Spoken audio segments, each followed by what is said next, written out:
don't play no game. He throw that fire, he throw that. Aiko, one day, he throw that. Chakamoon, he throw that. My DJ, y'all DJ, they say Aiko, one day, he throw that. Chakamoon, throw that fire, my grandma, y'all pirate, they sat down on a bio. My grandma say you're pirate, I set this camp on fire. Talk about it now, Aiko, one day. Listen, let my phone let me shine because I could do this all day. I could do this all day. Back to the hometown, I-10 westbound. Show 'em what I'm talking about. Show 'em like this. It's that 225. It's that 318. That 504. That overdrive. Little pump, big fish. One shot, don't miss. Heard it like this before. Back to the dance floor.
Hey, you want to take a picture by the car?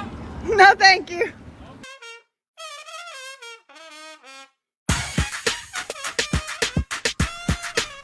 Who are you talking to? Because I know it ain't me. Tried it. Oh, no, ma'am. No, sir.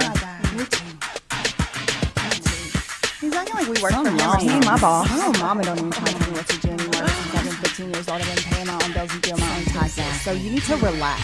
I don't work for you. Work for you. You seem to be very confused. You not the boss of me. You seem to be very confused. If you think that you gon' tell me what to do, oh baby boy, you must be so very confused. Everybody's freaking out 'cause something's wrong with you. And there is something very wrong with you. Something wrong with you. There is something very wrong with you. Fast like lightning, harder than a hurricane. I bring the thunder, I'm dancing in the pouring rain. If you try to fight me, dishonor all your family name. Oh, I think they like me, world will never be the same. IQ billion, patience zero. Did you ever meet a modern day hero? Hold up, wait, whoa, put the flavor on it. Why you frontin' on me, boy? I'm your daddy favorite.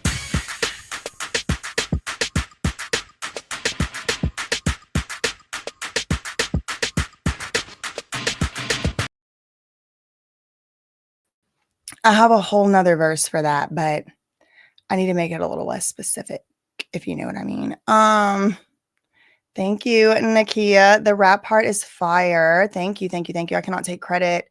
I learned everything I know from my uncle, Lil Wayne. I mean, there's like a few things I took from elsewhere, obviously, but, you know, since the 99 and the 2000 and all of it. Okay. And please remember sarcasm. Yeah, okay. Okay, play it again, Dazzler said. I play it often. It's before many streams. All right, this is what I'm doing. Here we go. Let me get back. When I go on these breaks, I have to like shift gears to do like other things. And then it's like, I got to be like, okay, yeah, where were we? All right, Diddy. Okay. I don't think Inner City Press. Hold on, I'm trying to find the right screen. I think it's this one. Yeah, okay. I don't think he started tweeting yet. But CNN did say that they are back from lunch. So, okay.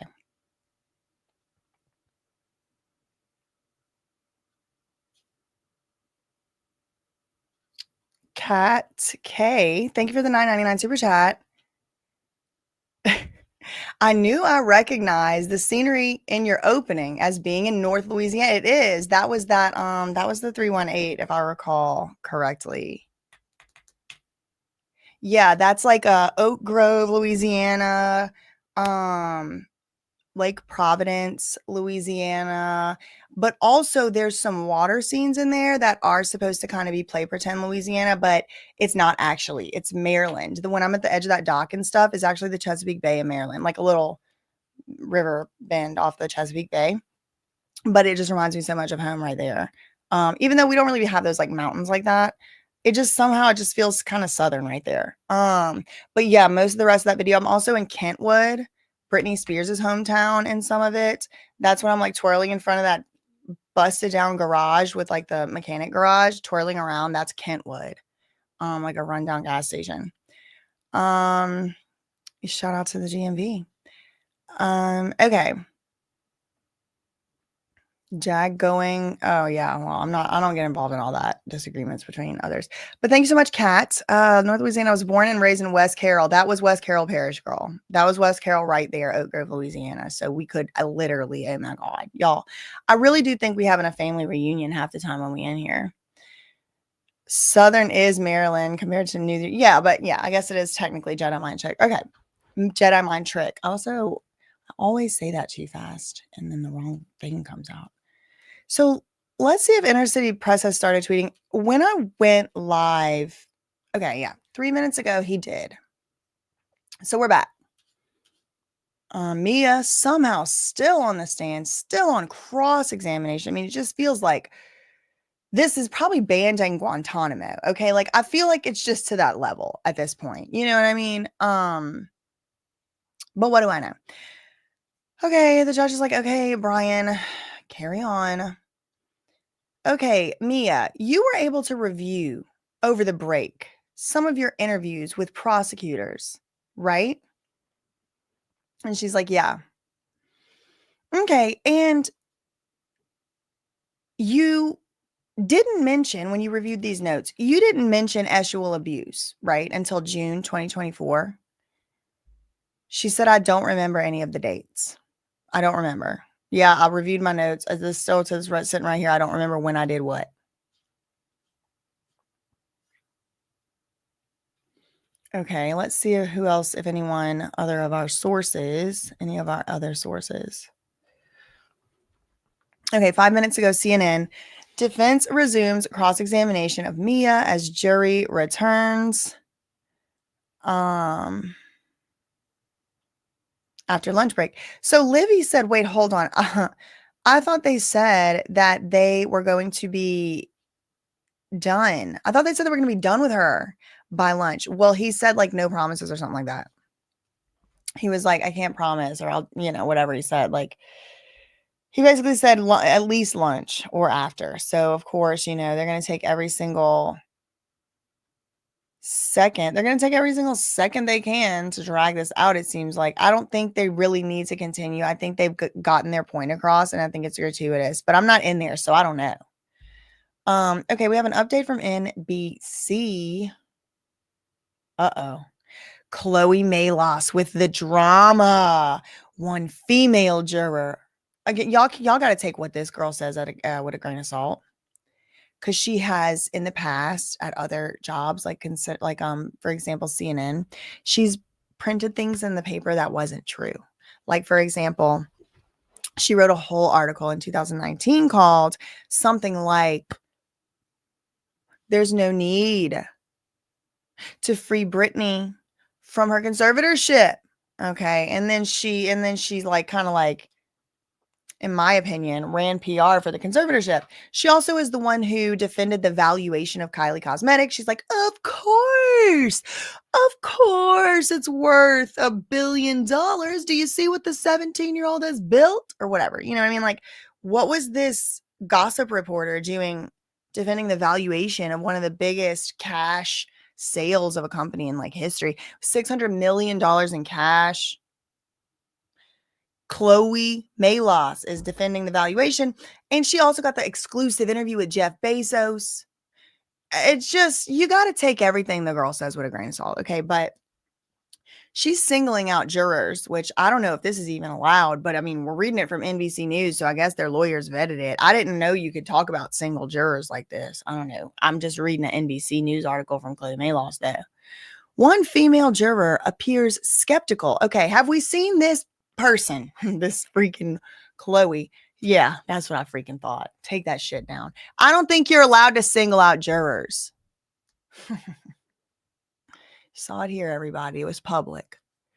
All right, we'll see if she puts anything else back up. But it's so aggravating because it's like, until it's to jump out and discredit Mia, she wants to do the honors, the first honors of saying the jurors don't believe Mia. Chloe Malos has been nowhere to freaking be seen for days in this trial. All these other people have been running the beat. And here she shows up to be like, ha, ha, ha, ha, a juror doesn't believe Mia's story. Ha, ha, ha, ha. Like, I think the real journalists were probably like, I'm not printing that shit. I ain't printing that. Watch, they're going to put it back up. Where's that story at, NBC? Ooh, she's got demons. It's Legion. Oh, my Lord. No, back to the short one. No, I don't like this look. She looks good. There's always a caveat. She's 84 years old. I mean, you can't say nothing. She got the no more white nails. They do appear to be metallic. She got the hollow chrome brushed on. Who's this? Quincy Brown and Justin Dior Combs. They got to put that middle name in there.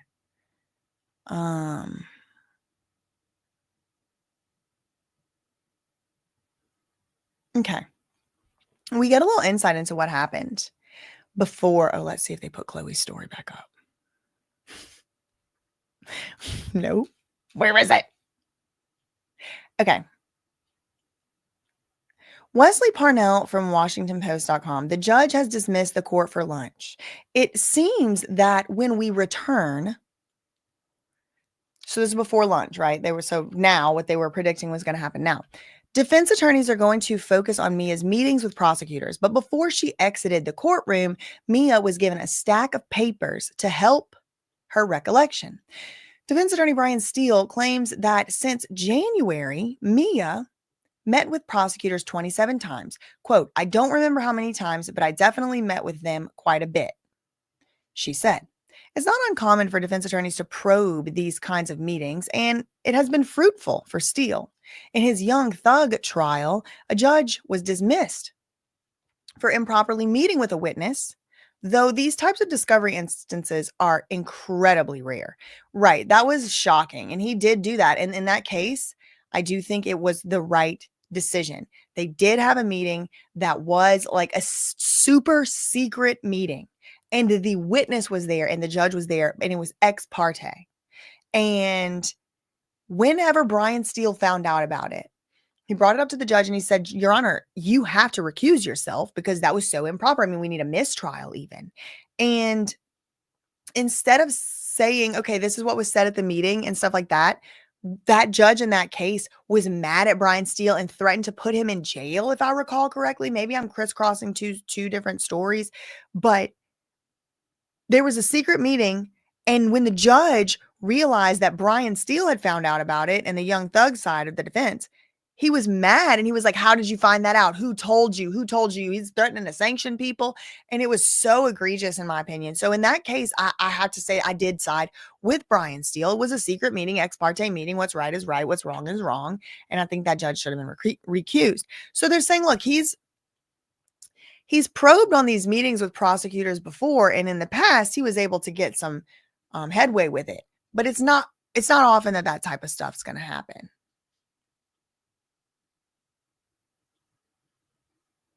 Yeah, one female juror, Chloe Malos, reporting. She must have had a typo. Seen smiling, enjoying defense attorney's cross-examination of Mia. Sometimes the juror widened her eyes and furrowed her brow, appearing skeptical of some of Mia's testimony. So Whether you believe that or not, like I said, take it with a grain of salt. I don't trust this girl far as I can throw her. And she has seemingly been, maybe putting on a little weight. So I can't throw her far. All right. However, it may be true. And if it is true, that's allowed. That's allowed. The juror can have a reaction if the juror wants, I think. It doesn't sound like good news that a juror would be so invested in a victim being bullied and harassed on the stand. It doesn't seem like good news. And look, they took Chloe's post down yet again, but we already read it. It was public on NBCnews.com. Anyway, let's see if Inner City Press has, okay. He has tweeted, so let me make sure it's not. That's 1, 2 tweets. Okay. The most recent question was, okay, so let's just do the most recent tweet just to recap where we were on Inner City Press most recent tweet. Brian Steele began again, continuing his very long cross-examination. I think now we're going into the second day of just cross-examination. I think he's been doing cross-examination for a full day already, full court day, if you count previous. But I could be, this stuff all kind of starts to blur on itself, and I'm not referencing any notes, so I could be wrong. So don't hold me to that. Just from my memory, it's like I think it's a whole day. The prosecutors wanted this thing to be done on Friday. Today's Monday. Brian Steele obviously was nowhere near done. And then this morning, the judge was like, how much longer do you have on this? And he was like, till lunch, maybe more, just for cross-examination. I remember she's already been examined for, I don't know, half a day or a day or and a half. I don't exactly know, by the prosecutors. She's already been direct examined by the prosecutors. This is just the cross-examination. So the prosecutors have to come back and ask more questions again. So it's after lunch now, and we're still having Brian Steele ask questions on the cross. So he's asking, Mia, were you able to review over the break, the lunch break? Did you review some of the interviews with prosecutors? She said, yeah. And you didn't mention S abuse till June 2024. She said, I don't remember. And you got to imagine if it was 27 meetings, it's probably who knows how much, who knows how. Y'all, I barely had time to eat a little finger cookie and a half an apple. You know what I mean? Like I barely had time to do that. So I don't know exactly how much Mia is going to be reviewing. And if it is a stack of papers, you can't control F. You just got to flip. She had to eat. So who knows how much of it she actually was able to actually look at, or if she was able to find exactly what she needed to find, or, to be able to answer this question. Okay. So he asks her, and this is a tweet we had already read. You didn't mention as abuse till June 2024. She said, I don't remember when I mentioned it. I still don't remember to the dates, to tell you the truth, whatever. To tell you the truth, whatever. Then Brian said, okay, well, did you give all your materials to the government? She said, no, I gave all the materials to my lawyer, and then my lawyer gave the materials to the government.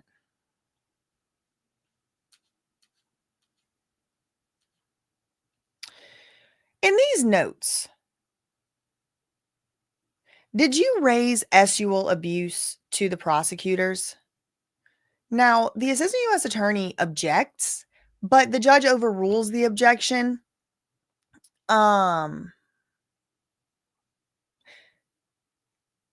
reason for the objection was improper refreshment. I think I have an idea what that is, but the judge overruled it anyway. So the question is, in these notes, did you raise sexual abuse to the prosecutors? And he rephrases the question after the objection. Did you raise sexual abuse in January 2024? Is the question by Brian Steele. I don't remember each specific meeting, but I definitely didn't raise it in the first meeting. And in this next document, this is Brian Steele, that you just reviewed, the judge said, just ask her if her recollection is refreshed on the dates. So Brian Steele's like, okay. Has your recollection been refreshed on the dates? She said no, not to the specifics. This is you got to lay foundation for asking stuff. You can't ask somebody a question over and over if they don't know how to answer it. So you have to lay the foundation for why you're asking the question. So they give her a stack of papers. I don't know how big it is. A little stack, big stack, box of stack, folder. I don't know, but it's like paper. So you can't control F it. And she just went on a 30-minute lunch. I'm sure she had to eat. I'm sure she had to go to the bathroom and wash her hands. I'm sure she had to have some other discussions. She might have had to check in on her kids or something. So it's not like she even could have sat there for even 30 minutes, which isn't that long, and read through these pages.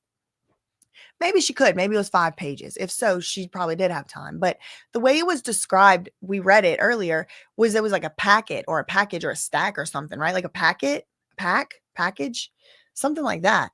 We'll probably see it again. I'll need my recollection refreshed, pun intended. So I guess that's not a pun, but you know what I mean. I don't remember each specific meeting. He's like, isn't it true you didn't raise it January 2024? She's like, I don't know. I don't know when I raised it exactly. But yes, I think I can agree with you. I definitely did not tell them in the first meeting. So yes, if it was January 2024, correct. I didn't. She said, I don't remember each specific meeting.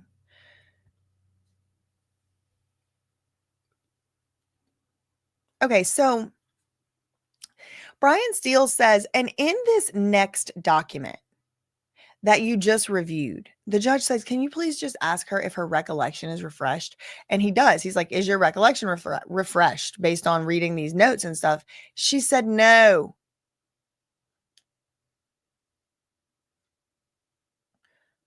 Is Sean Crowley the same as Sean?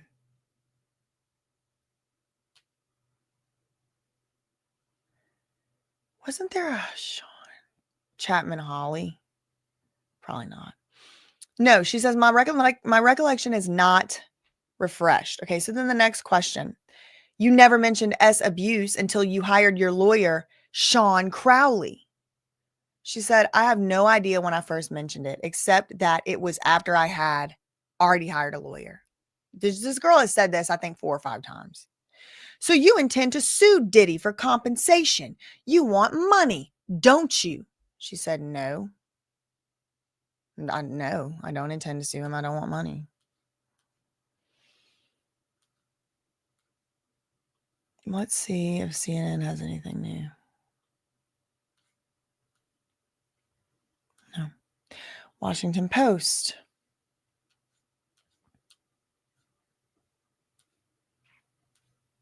Okay.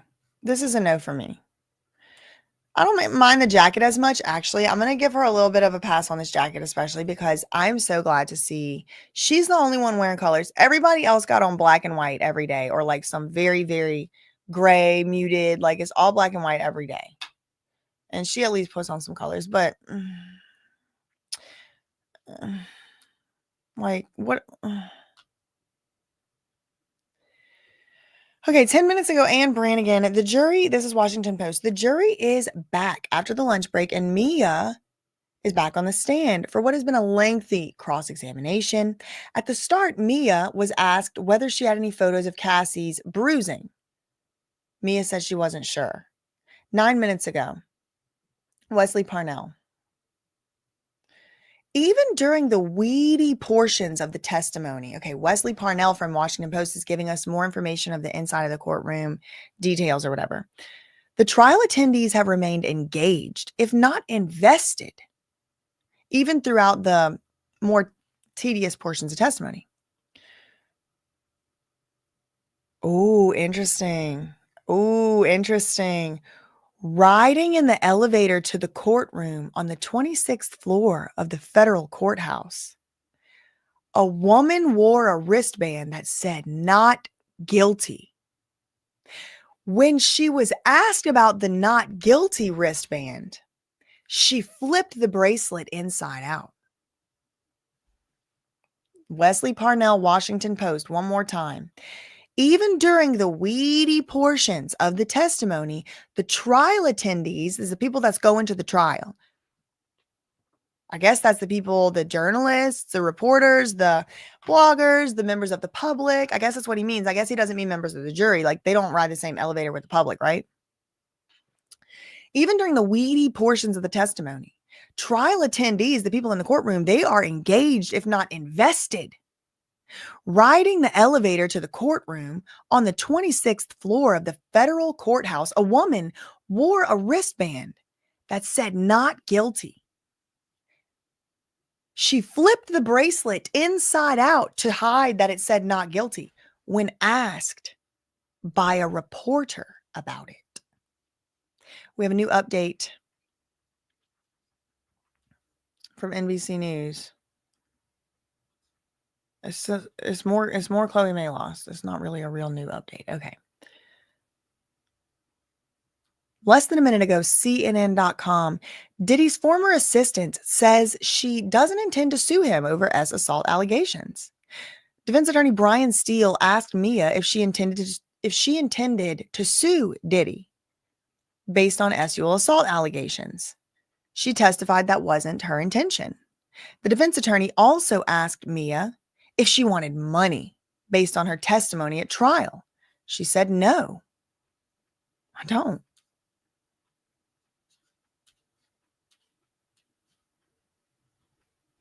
She worked for Madonna after Diddy, breaking news.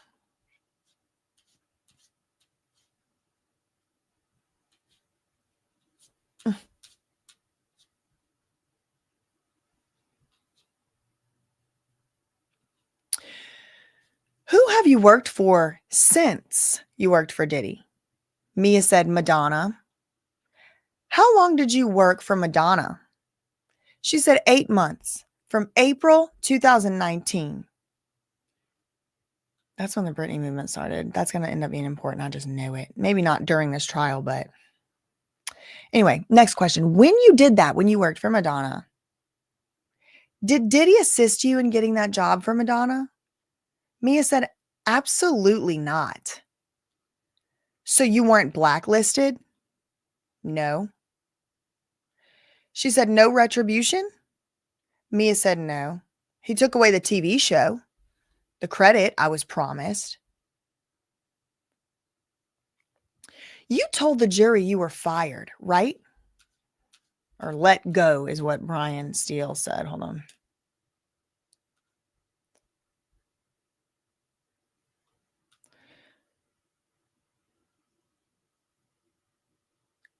You were let go for drinking, weren't you? She said, no. You remember Cassie's video called Official Girl? She said, yes. And what about, Steele goes, what about King of Hearts? Her song with Nicki Minaj, The Boys? Yes. And isn't it true that Nicki Minaj is well known?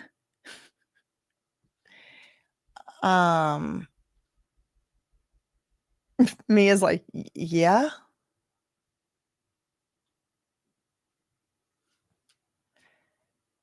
I don't know why they keep updating this same stupid. Okay, I'm looking at the Mirror.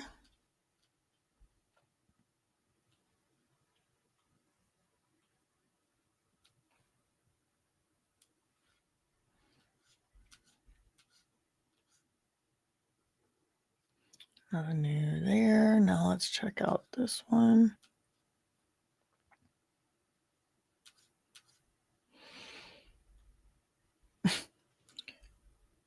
Diddy's former assistant accused of joining Diddy money grab by the defense. The disgraced music mogul's attorney noted that until Mia got a lawyer in 2024, she never revealed to anyone that Diddy was allegedly sexually violent with her, unless it was to my privileged therapist. Correct, the ex-assistant told the courtroom. Brian Steele, Diddy's defense lawyer, asked if Mia sought a lawyer to sue Diddy. She said no. You joined the Diddy money grab, Steele claimed. The prosecution objected, and it was sustained by the judge, which means the jury was instructed to disregard that question. Mia testified that she was aware Cassie received a settlement from Diddy after filing an sexual abuse lawsuit against the rapper, but that was public information. She said she never discussed that with Cassie or any of the rest of the substance of her conversations with the government. Defense, less than a minute ago from CNN.com, defense asks Mia if she was let go from her job for alcohol use. Absolutely not, she says. This is the quote, the actual question he asked her. Isn't it true you were let go for failing to arrive on time and for drinking? She said, absolutely not. Now, I can't help but think how we started the video earlier this morning's session with the Desiree Perez, the CEO of Roc Nation. Her daughter is suing her for all kinds of things relating to like basically involuntarily locking her up in the Florida Shuffle, which is like a rehab, and making it seem like she had all kinds of substance issues that she doesn't and stuff like that. Because those laws, well, one of them, I think it's the Marchman, is supposed to be for people that's like got substance use and abuse issues. And they use this law against her, she said, and she never had any substance. She don't even drink. She don't even do any substances. No history of mental health stuff. So it's like her lawsuit says that it's all a setup and using the powerful resources of Roc Nation. The powerful resources of Roc Nation are being put to use to clone people's phones, to bug people's bedrooms. I mean, all kinds of stuff. And it's like, it just reminds, this is like, isn't it true you were let go because you are a drug addict, alcoholic? She's like, no, what? No, absolutely not. She testified. Why do they keep updating this stupid Chloe Mayloss crap? It like keeps saying one new update, but it's just her over and over with the same thing. Okay. And Cassie did the song. This is the next question. The last one is like, and Nicki Minaj is well known, isn't she? And Mia's like, yeah. Okay, next question. And Cassie did the song Numb with Rick Ross. Mia said, yeah, she did. And I Love It with Fabulous. Mia said, yeah. And do you remember Cassie being in the studio with Kid Cudi? Mia said, I don't remember specifics. Do you remember Cassie being in the studio with Mr. Combs? I think is what that question is. It just says, and Mr. Combs himself. Okay, that seems to be the most recent inner city press. Let's check through the other ones.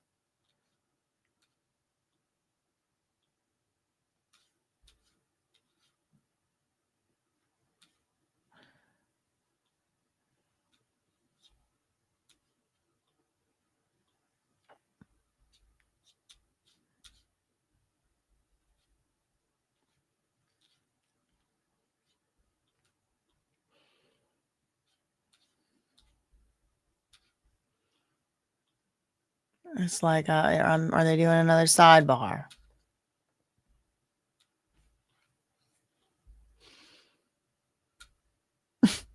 Please. See it. Oh, see it. Diddy's mom attends court during ex-assistant's testimony. That's a better angle. It's heartbreaking to see my son judged not for the truth, but for a narrative created out of lies. Y'all remember when she said this? To bear witness to what seems to be like a public lynching of my son before he has had the opportunity to prove his innocence is a pain too unbearable to put into words. Like every human being, my son deserves to have his day in court to finally share his side. I mean, I agree. I'm waiting for his side, and his side seems to only just be being mean to this poor Mia right now. Oh my God, they keep doing this. Like, is it a glitch? Okay, less than a minute ago, CNN.com. Diddy former assistant says she briefly worked for Madonna. Testified she worked for Madonna for about 8 months after she stopped working for Diddy. 2017. At the time, she said she did not think Diddy had blacklisted her.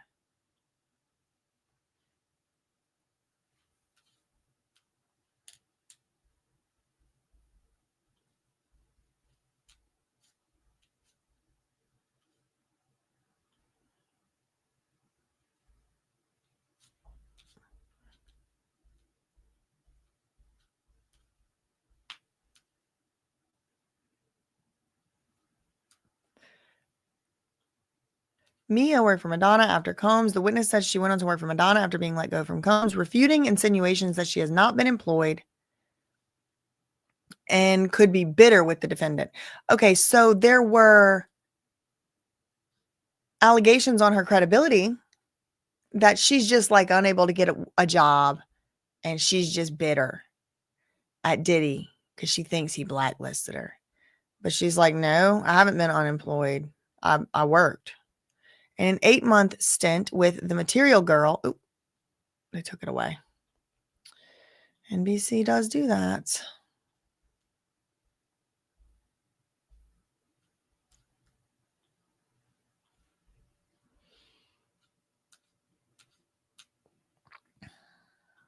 Mirror just stopped updating. After the launch, they haven't updated since. Neither has a New York Post.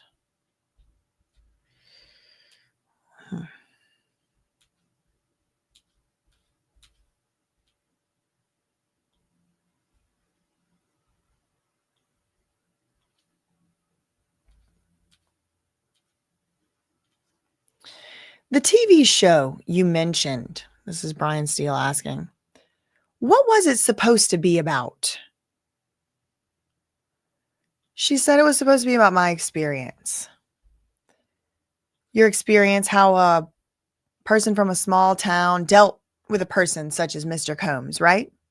She said, kind of, yeah, but a comedic version.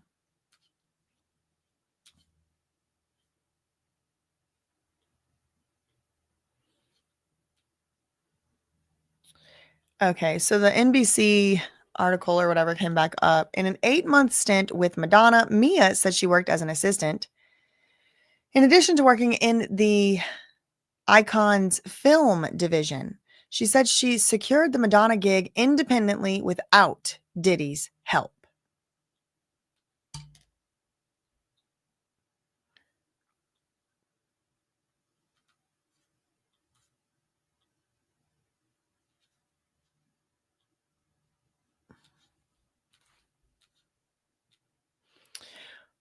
What other films do you work on? She said, Dope, Lawless, Undefeated. And did you enjoy those projects? Mia said, yes. And you called the people a second family? She said, yeah, we all called it that. And that's just how it ends up happening, even if you don't even like the people, because you have to work with them all day and all night and deal with them all the time. And that's not just in the movie industry. That's anywhere. Hold on. I got to turn my space heater. I got to adjust.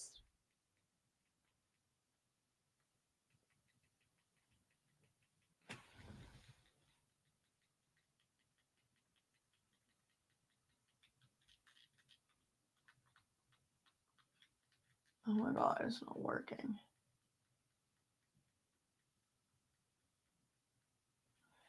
Okay, I don't know. I can't really see what's going on over there. It's like across the room. Okay, I'm updating here. So Brian Steele's just asking like what other stuff she worked on. So this does actually, I mean, it can be seen as helping Mia's credibility, but it also can be seen as helping Diddy's case, because it would be worse for Diddy if everybody that got on the stand was like, I was blacklisted and I never worked again. But this person's saying, no, I mean, I wasn't blacklisted. I worked in the film industry. I worked in Hollywood. Diddy didn't help me get that job, but I wasn't blacklisted. So it can kind of help Diddy in some ways. Okay, so now the New York Post is writing.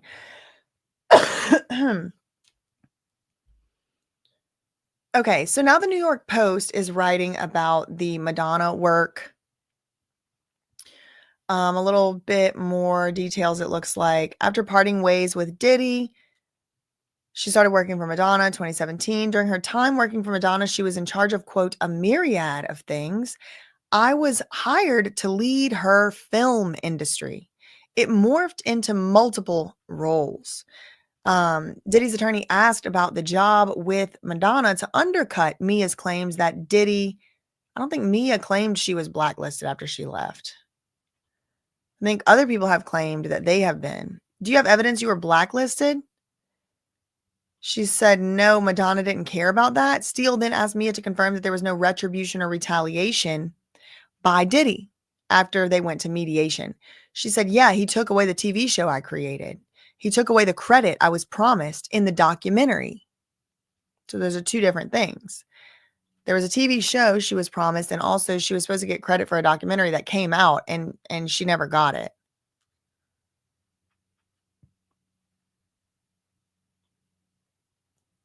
So you thought Diddy was a genius? She said, yeah, at the time I did. You wanted to continue to work with Diddy, right? She said, well, I mean, I wanted to continue following my dream, and it was allowing me to follow my dream to work for him, so I was willing to put up with it.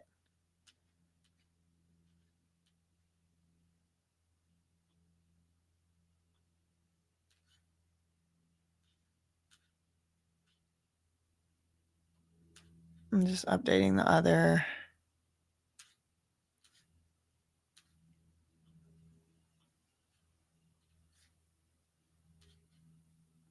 The other sources here. We're on the Independent.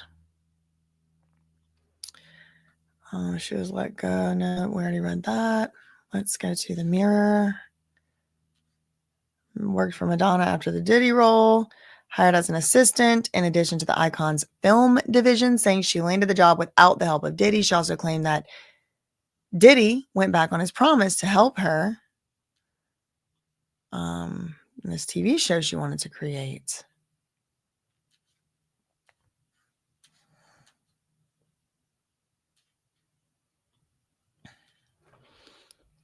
Ex-assistants' meetings with prosecutors questioned by Diddy's defense. 1 minute ago, FoxNews.com, Mia was shown her notes from her meeting with the government from January 5th, 2024. Mia reviewed them on the stand, and Diddy's lawyer, Brian Steele, then asked if Mia ever told the prosecution about the alleged sexual abuse she experienced at the hands of Diddy.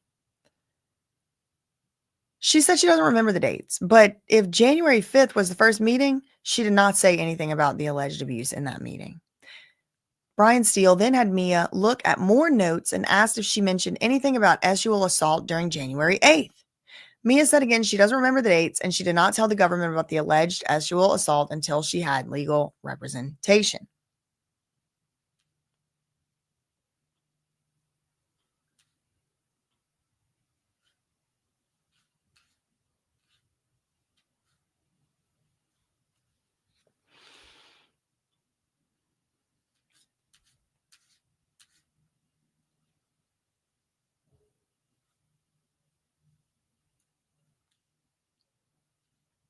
Still waiting for another update.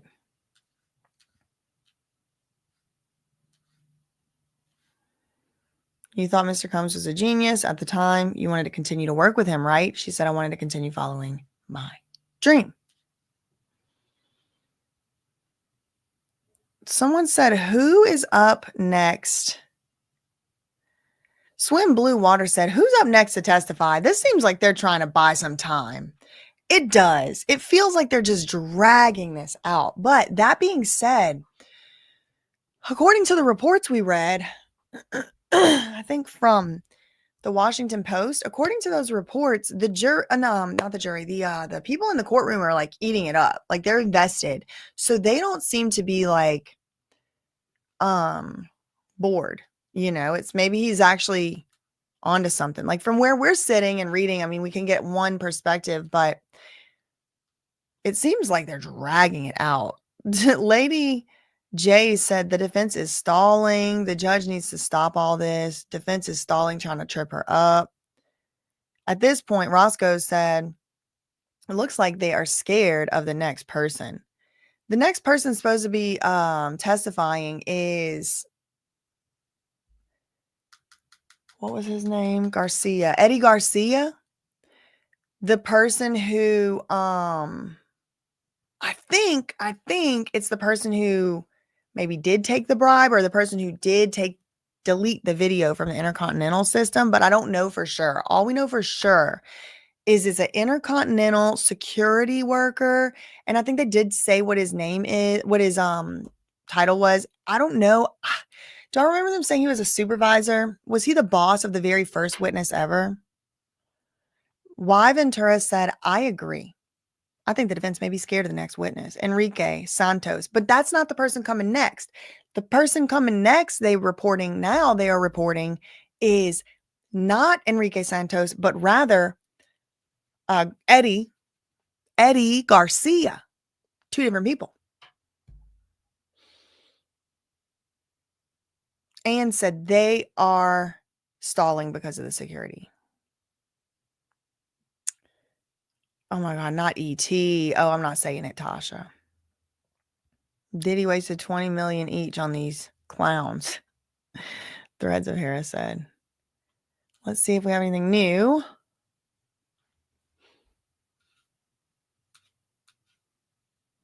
No. Okay, let's check the other, what's it called? Sources.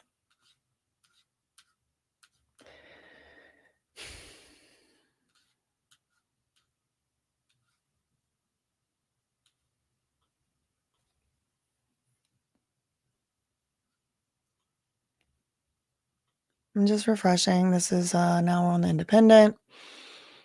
This is the Mirror. They haven't updated anything. I ought to move them to the end. Let's go New York Post.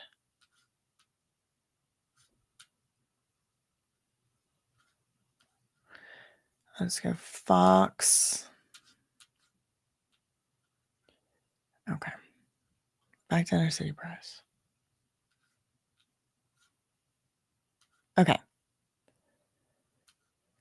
Next question. Do you, I think that's supposed to say no. It just says, do you if. 36 seconds ago. Steele asks, I think, do you know if Diddy's company put more money into promoting Cassie than any of its other artists? She said, I don't know. I didn't absorb everything. Who is Jason Wiley? Mia said, he worked for the record label. In budgeting, right? Brian Steele asked. Jason Wiley. That sounds kind of familiar. We have another update here. It looked like there was an update here and I took it down already. Let's see. I saw a little one. Maybe I took it down. Okay. Is the judge asleep? Someone said. It's probably the guy who took the bribe. Yeah, maybe. Why ask that? I think it's actually like okay for him to ask this, like a totally separate line of questioning, because here we have someone else that works for the company, worked for the enterprise, and some people who've worked for the enterprise did testify that it seemed like Cassie got more attention put onto her because she, was favored. I think Capricorn Clark might have said that. I think that's why I would have asked it. Thanks so much, Bullet Beard.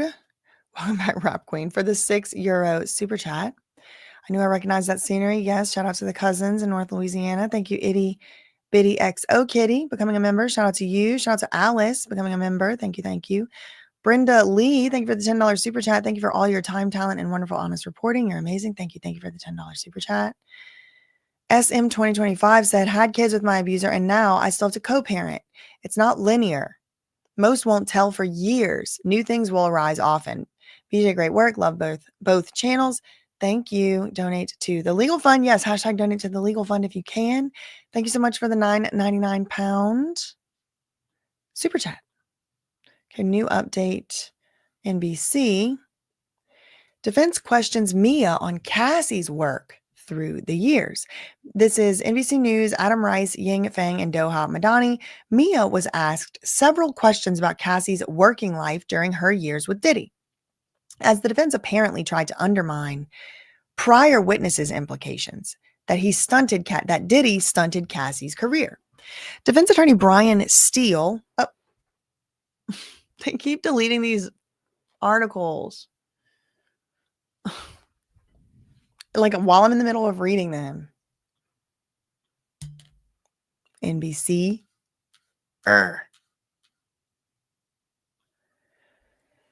Who's Jacob Wiley? Or is it Jake Wiley? What is it? Jason Wiley. Okay, thank you. I've heard this name. Diddy Docket. Is Diddy Docket in the chat? Who? Where's this person been mentioned? In a story, in a lawsuit? Where? Maybe not. I don't know. Okay, so back to this NBC article. Hopefully, it's like playing whack-a-mole with this thing. Hopefully, I'll be able to finish it before they delete it. Defense questions Mia on Cassie's work. So Diddy's lawyers are asking Mia questions about Cassie's work through the years. She was asked several questions about Cassie's working life during her years with Diddy, as the defense apparently tried to undermine the prior witnesses' implications that Diddy has stunted Cassie, that he had stunted Cassie's career. They did it again. I'm aggravated with it. Okay.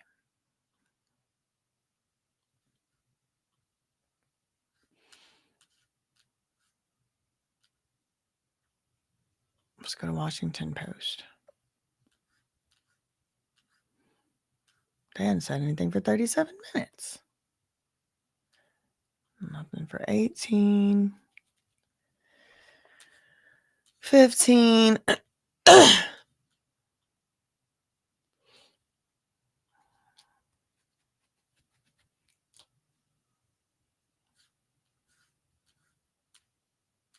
13. Okay, ex-assistant's meeting with prosecutors questioned by defense. I think we already read that too. Let's go to the Mirror. This is the UK one. Shh, they sleep. They taking their nap. NBC. Y'all gonna leave it up this time? Defense attorney Brian Steele asked Mia questions about Cassie obtaining modeling jobs, movie work, even a music video she recorded. Even music she worked on with other artists, such as Wiz Khalifa. Mia testified that all of this was done with Diddy's knowledge and consent. Okay, so that doesn't really help. Like, oh, look, did Diddy stunt her career? She's doing all this stuff with Wiz Khalifa. She's doing this with such and such. She did modeling. She did movies. And Mia's like, yeah, she did all that, but Diddy was letting her do it. And there was other times probably she wasn't let do stuff. Prior witnesses have said that while Cassie recorded music while dating Diddy, she was unable to release any new albums as part of her 10-album deal with Diddy's record company. Cassie has one studio album, which was released in 2006, and a mixtape, which dropped in 2013. Less than a minute ago, CNN.com, Diddy's former employee says her entire world was ripped away when Diddy's company shut down. Defense attorney Brian Steele returned to the messages Mia sent in December 2016 after she learned Revolt Films, which was a business owned by Diddy. She was working for the business at the time, that was going to be shutting down. In those texts, Mia said her life was, quote, over. My entire world was being ripped away from me immediately, she testified today. And even if in hindsight that world was awful, I didn't know it at the time. I wanted to continue following my dreams. I was finally making real stuff, and I had a separation from him. So she was finally making real stuff, and she wanted to keep doing that. She liked the work she was doing.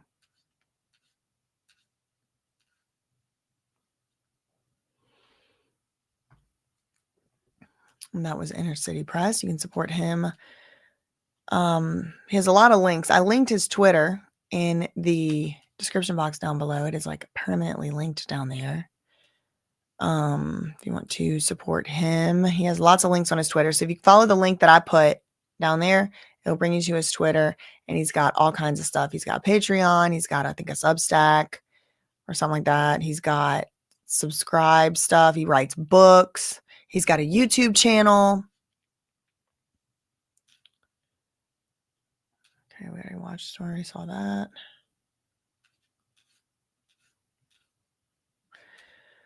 Next question. Do you recall, so this is Brian Steele to Mia, do you recall being given the opportunity to have your therapist notes be seen by the parties? Okay.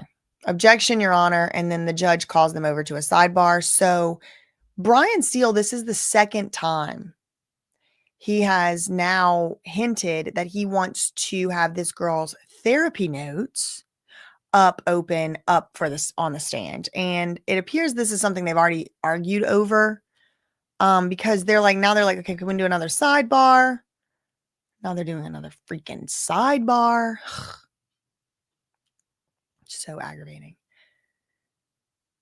Thank you so much, Carla Turner, for the $99.99 super chat.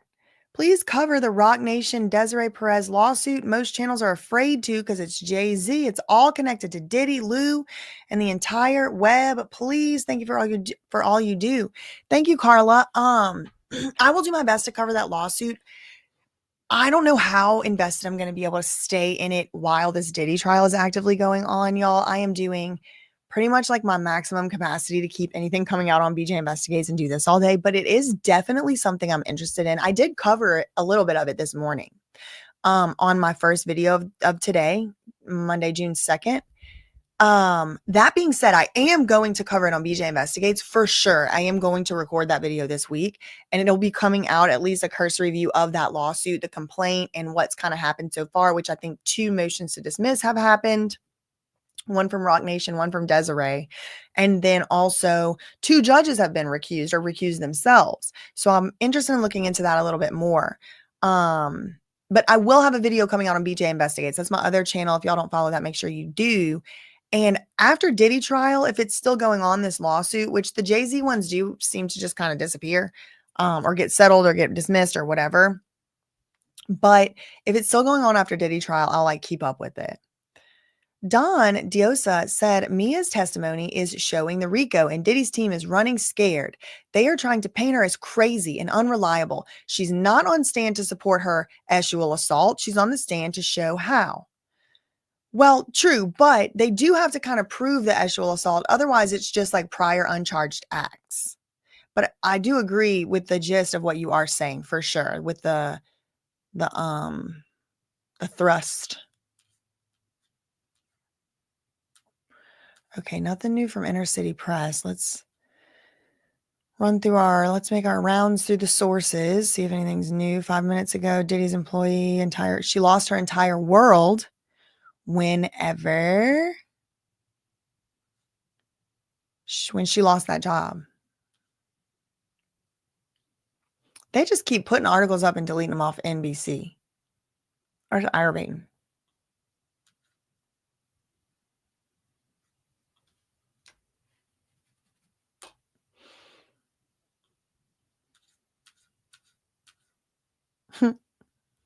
Y'all go follow Inner City Press. He makes his videos. He vlogs from outside the courthouse. It sounds so bad on my speaker when I play him, so that's why I don't play him. But once I get my stuff set up right with my speakers and everything running through the right things, then I'll play him too. But I also kind of want y'all to go support Inner City Press and watch his videos and give him views and stuff. Okay, let's see. Here's a sketch. During the sidebar, here's court art, courtesy to Inner City Press from artist Elizabeth Williams. Brian Steele at the lectern.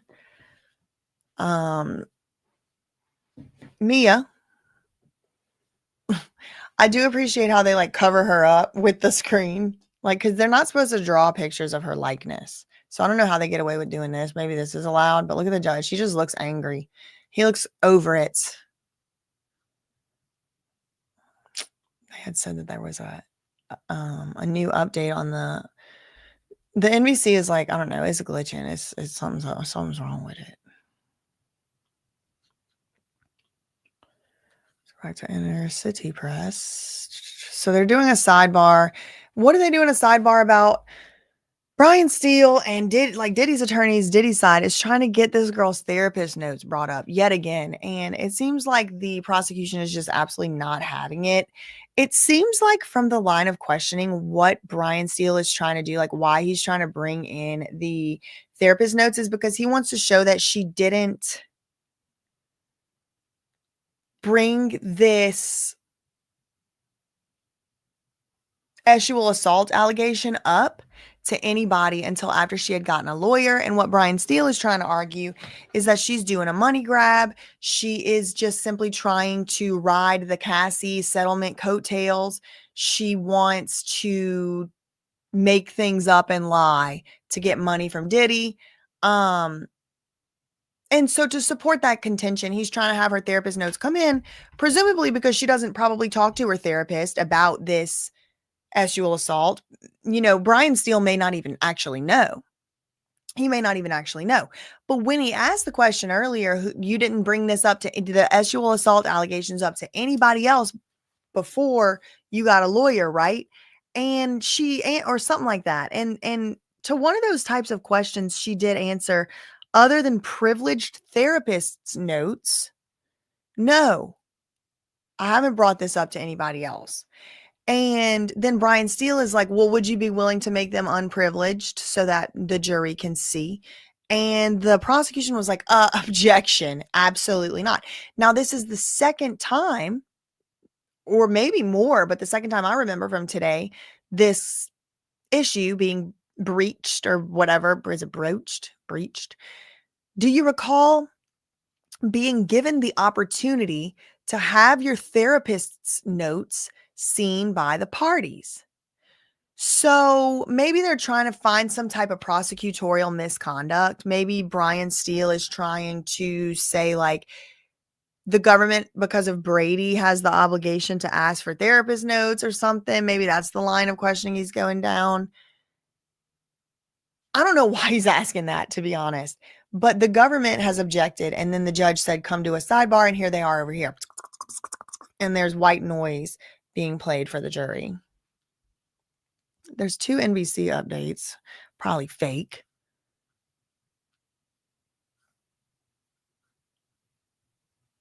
Okay. 1 minute ago, defense is hammering home the unalive myself message. This is NBCnews.com. Adam Rice, Yang Feng, and David K. Lee. Brian Steele revisited Mia's "I'm going to unalive myself" text message, echoing what might be Diddy's strongest point of the entire cross-examination. And that is the revisiting of how badly she wanted to go back to work for Diddy again. But like in previous instances of Steele asking Mia about her praising of Diddy, Mia owned it and explained her mindset of wanting to remain employed by Diddy. My entire world was ripped away from me immediately, she said. And even if in hindsight that world was awful, I didn't know it at the time. That's why it felt like everything was ending. That tracks. I believe that. I could. It's like a believable thing. It's like whenever you go through a breakup and you're so sad, but it's like when you look back on it like a year or 2 years later, you're like, ooh, wow, dodge that bullet. But it's like right at that time, you just only remember and like, oh, you're not going to have your friend around anymore. You're not going to have somebody to watch Game of Thrones or whatever with, that stupid stuff. And it's like, wow, that was a terrible relationship. And like later on, if somebody was like, why were you so sad when y'all broke up? It would be like, girl, I can't even explain it. Like, that's kind of how I'm feeling like is going on with her. That's kind of how I'm seeing it. Okay, so they're back from the sidebar. And I think the judge said, leave the therapist notes alone. Move it along, Buster. Brian Steele said, okay, but you never called the police. You never called law enforcement, right? Mia said, I did not. And you said when you were stopped while speeding in LA, Diddy's name got you out of that ticket. You remember saying that? She said, I do. Did you ever think of calling anonymously on Diddy? Like calling and saying, I'm, Jane Doe, Mia, whatever, I want to make a report. She said, I never even considered it. Nope. Update from NBC. Mia says it wasn't clear to Cassie. Mia says it wasn't clear to Cassie. They deleted the article, but I remember what the title said.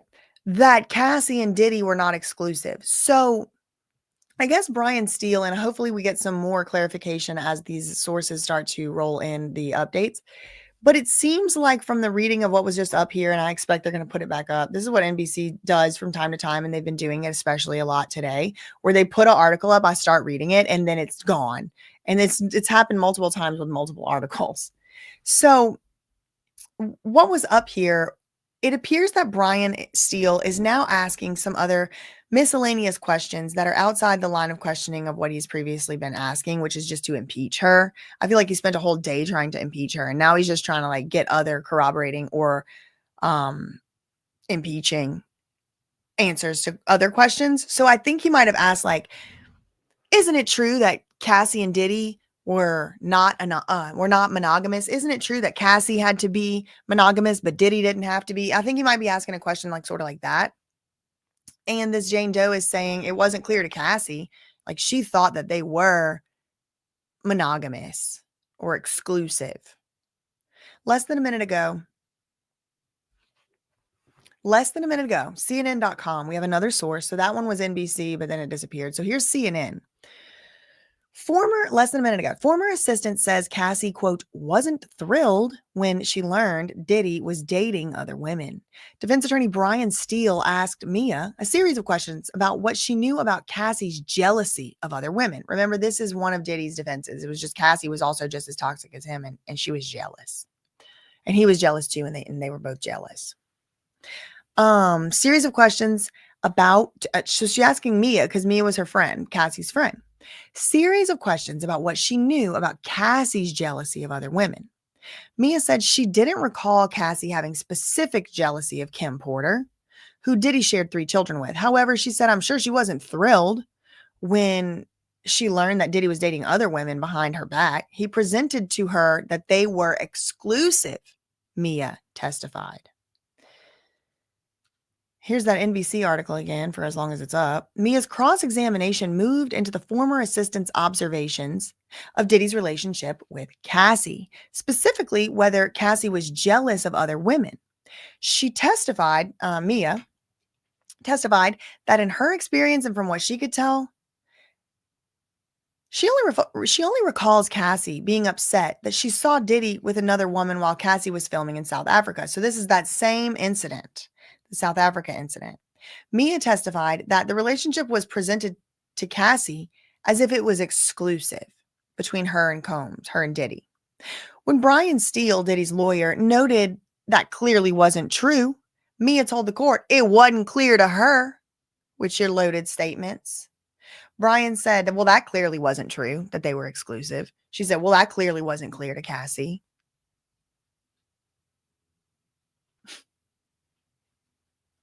Again, y'all, I'm not inside the courtroom. I don't know how their attitudes are in there. I'm just acting out parts, okay? I don't know. I don't even know who this Mia is. Okay.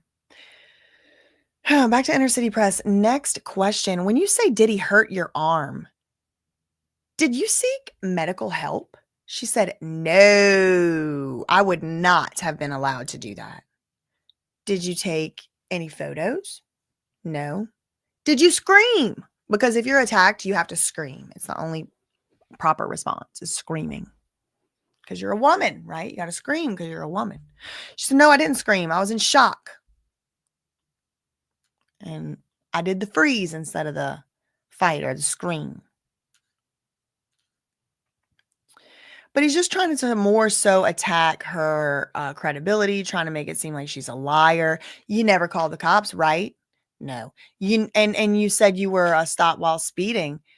Did you ever think about calling the cops anonymously? No. Did you say Diddy hurt your arm, oh wait, when you say Diddy hurt your arm, did you ever go to the doctor? No. Wasn't allowed to go to the doctor like you understand. Did you take pictures? No. Did you scream? Like he's trying to make her seem like she's a liar.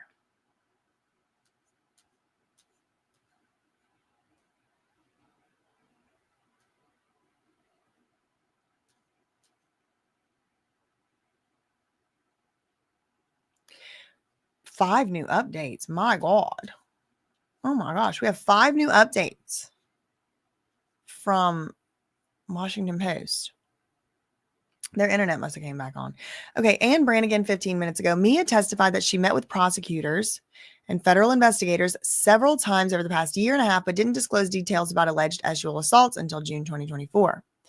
In court, the former Diddy employee, Mia, has accused him of groping her, R-ing her, and forcing her to perform a certain act upon him. She's testifying under a pseudonym. Mia said she didn't share those incidents with the government until she obtained her own lawyer, a point she also made before the lunch break. 8 minutes ago, Anne Brannigan from Washington Post, defense attorney Brian Steele, who's been conducting the cross-examination of Mia, asked her about the work she did after leaving Diddy's employment in 2017. Mia testified she worked for Madonna for about 8 months. Diddy did not assist her in getting that job. Steele asked if there was any evidence that Mia had been blacklisted by Diddy, then suggested that she was able to move on with no retribution. But Mia disagreed with that assessment.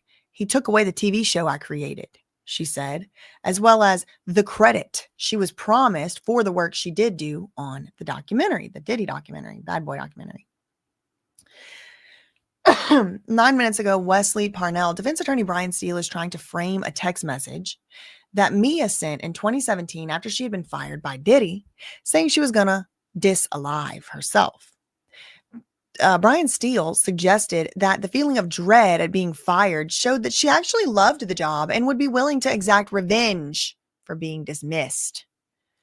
Ma'am, Brian Steele said, would you agree with me that the reason you wrote that text message exchange is because you loved that job? She said, my entire world was being ripped away from me.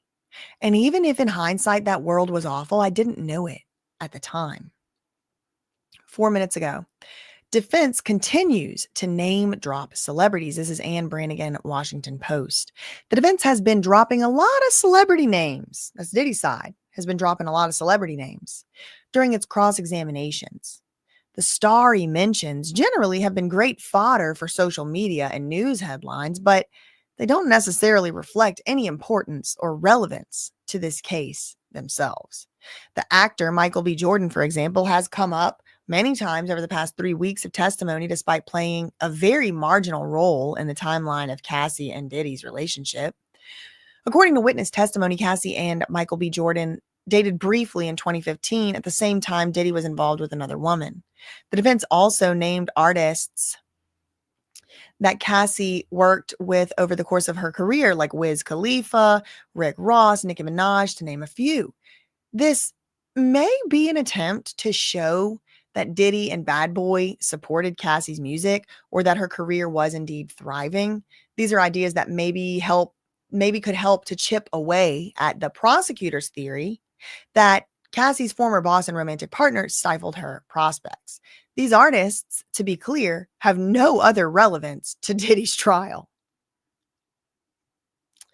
I would have to agree. So far, from what we know so far. 4 minutes ago, we get another update. This is Washington Post, again still, and Wesley Parnell. Brian Steele has again asked whether Mia would be willing to forego patient confidentiality and provide records from her therapy sessions with the defense. It is not clear whether he is actually serious about this proposal or if it's just a tactic to raise doubt in the minds of the jurors. Now, he has been warned by the judge to be careful with this type of questions, and this specific one was previously already objected to and sustained.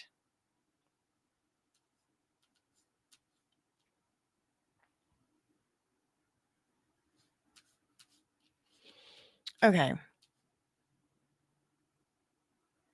So now he's this is like, oh man, this got to be torture. Like, how much longer is the judge going to force this poor girl to be up here on the stand? Oh, 3 minutes ago, Brian Steele said,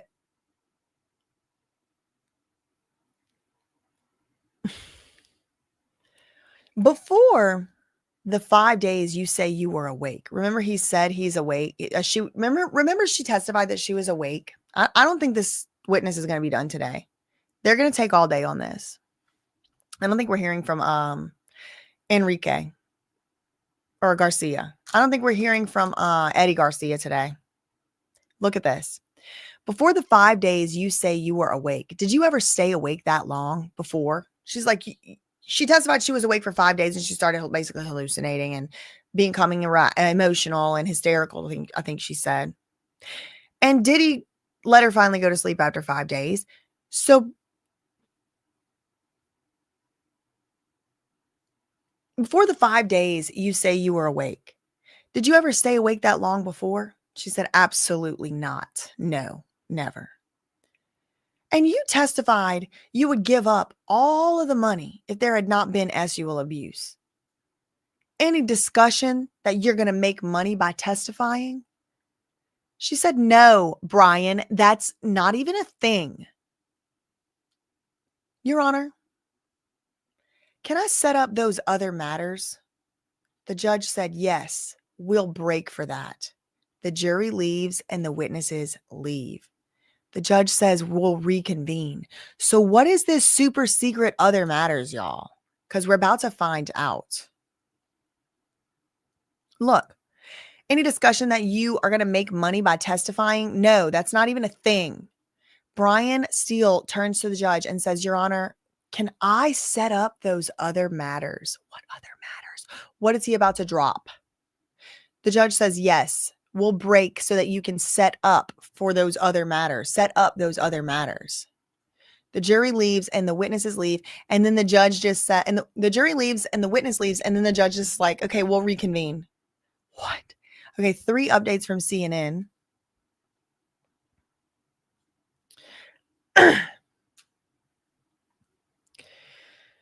Mia says, CNN.com, Mia says she never even considered reporting Diddy's abuse, even anonymously. Brian Steele asked Mia a couple of questions about reporting the abuse she allegedly endured at Diddy's hands. The former assistant testified she didn't contact law enforcement about it. She also said no when Brian Steele asked if she ever considered reporting the alleged abuse through a women's shelter or doing so anonymously or asking a third party to report it for her. Mia says, this is a minute ago, CNN.com. Mia says she didn't scream during the abuse because she was in shock. Defense attorney Brian Steele revisited Mia's testimony about the time Diddy slammed a door on her arm multiple times. She said her arm was bruised, but she didn't seek any medical treatment. She said, I wouldn't have been allowed. She said she didn't scream during the incident, even though it was painful. She said, I was in shock. We have one more update from CNN.com. Jury is taking a short break. The jury was dismissed for a brief break. The attorneys are still in the courtroom discussing some issues regarding Mia's cross-examination. So they're still in there arguing. Let's see if Inner City Press is reporting.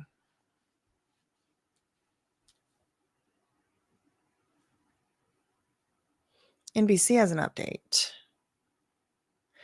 Mia says it wasn't clear. Oh, we already read that.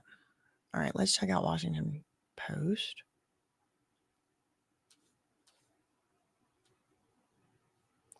Oh my gosh, y'all. The Diddy AstroTurf bots are out in real life. The actors that are getting paid $25 an hour or whatever it is. Look, listen, I don't know. All I know is the video. I already made a video on it. Y'all can go watch on BJ Investigates. Like they said they were being paid to wear these free Diddy shirts or free puff or something. But look at this. 3 minutes ago, WashingtonPost.com, Ann Brannigan. Combs supporters make their presence known. A small but very vocal contingent of Diddy supporters has been showing up at the trial since it started in May. at times creating a watch party-like atmosphere in the overflow rooms, where they have been watching the same closed-circuit live feed that reporters see in the courthouse press room. This is technically not supposed to happen.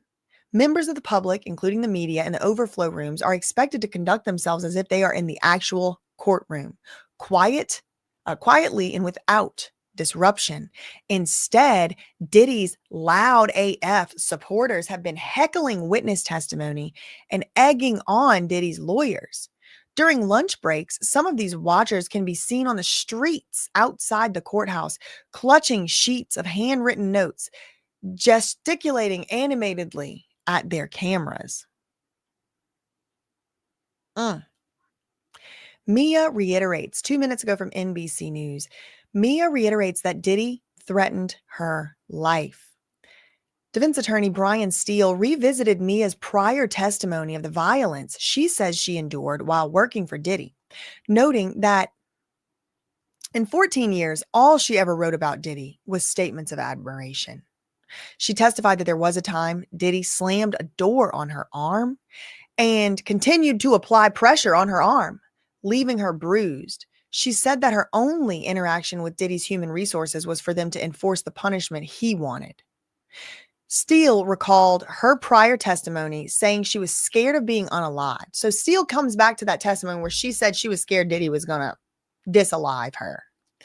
So he asks me about it, and he asked her if there were times that she felt she could become disalived at Diddy's hands. She told the court he had threatened her life and had physically assaulted her.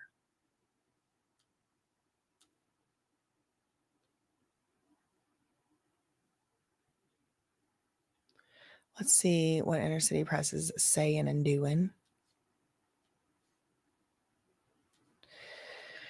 Nothing.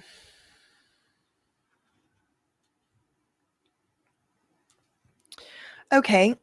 TheIndependent.com says, Diddy told Cassie they were exclusive, Mia testifies. Mia testified Cassie believed her relationship with Diddy was exclusive. Quote, he presented to her that they were exclusive. But Mia said she didn't recall Cassie being jealous of Kim Porter, who Diddy had 3 kids with.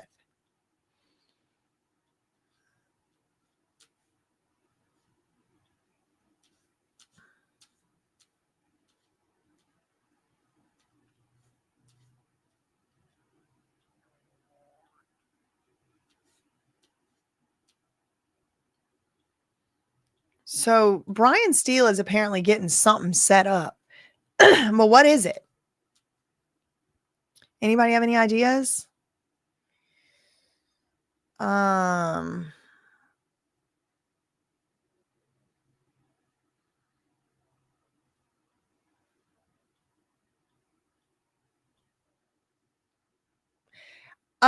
Anybody in my chat saying this witness has nothing to show needs to understand 2 things. Witnesses don't present evidence. The government has to do that.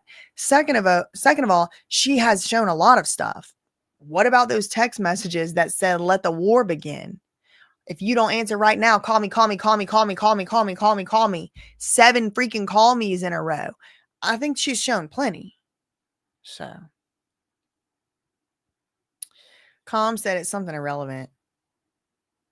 I think they should. Nomez said they get thrown out if they act a fool inside the court itself, don't they?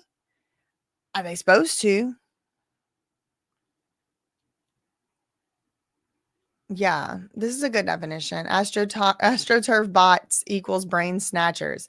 They influence opinion and raise stupid questions to divert attention, confuse, sway public opinion, propagandize the masses, and to conquer and divide and conquer. Yep.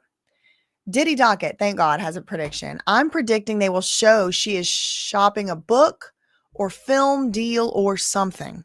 Yeah, that's kind of the one thing that I did kind of think. Like, because the last question that he asked was, no promise of making money based on this trial, right? And she's like, that's not even a freaking thing. So he's going to come back and say like, well, what about this movie deal or whatever? Twisted Cookie Monster said, actually, the defense has nothing to show. No, a mama bird, he already got to show that video earlier. Jean Paul Jones said, it's probably slides of her vacation. Livy said, I don't have evidence of what happened to me. Just a story, but okay. I didn't know it was going to happen, so you didn't set up a camera. Exactly. So collage video of him asking the same question 50 times. Les Mitt said he needs to get to the point. She's been working on a documentary, they heard. Tia said on Friday, jurors were laughing amongst themselves at the witness. Dang, and the judge did nothing. Wow.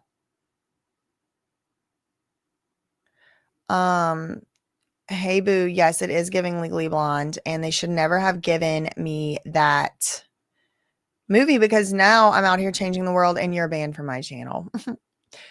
That Surprise Witness, FYI. Yeah, I know. I saw. I'm giving up on him for now. Once like news reports start reporting on it, but I just it's been alleged that he puts fake affidavits out. So I'm not going to be able to entertain too much more Cardello Smith unless something further, happens. Oh, it's more Instagram posts, Shanice said. Christina said, why shouldn't they be able to write a book or a documentary about their experiences? Good question, because everybody else can make a freaking documentary. What if she's doing a version of her series? Even if she's doing a version of the series she didn't get to do on her real life, it's not new. She had it already. Right. And like the Punisher is doing a book. He's doing a whole book tour through the typical AstroTurfers accounts. So, I mean, so what? 2 minutes ago, Diddy's mom and sons are in court on the trial's 13th day. Diddy's mom and two of his sons, Justin and stepson Quincy, showed up to Manhattan federal court Monday to stand behind the disgraced mogul. This is New York Post. The trial rolls on with day 13 of witness testimony. What's that hand movement?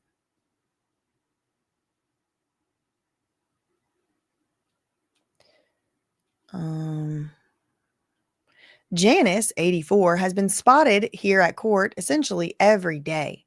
Noticeably absent for weeks are the three daughters, Chance and Jessie and Delilah. They haven't shown up to support their dad in weeks. We last saw, keeps moving, them at the Lower Manhattan Courthouse on May 13th, the day Fed's star witness Cassie first took the stand. So the first day Cassie took the stand, they were there.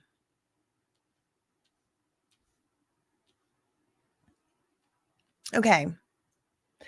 We get another update from Washington Post. Wesley Parnell, 6 minutes ago, we're on a 10-minute break. Defense attorney Brian Steele said this morning he expected to be done cross-examining Mia by lunch, but prefaced that with, I'm terrible. It is just now an hour past lunch. Other witnesses are waiting to testify. The judge said the court is probably going to run late today to accommodate a witness with a flight back to Los Angeles tonight. Brian Steele takes his sweet bleep time. Okay. There's a custodial witness. Hold on. What does that mean? Hold on. Does that mean this person is in custody, like in a jail? Custodial witness? Who said, where's Jonathan Oddie?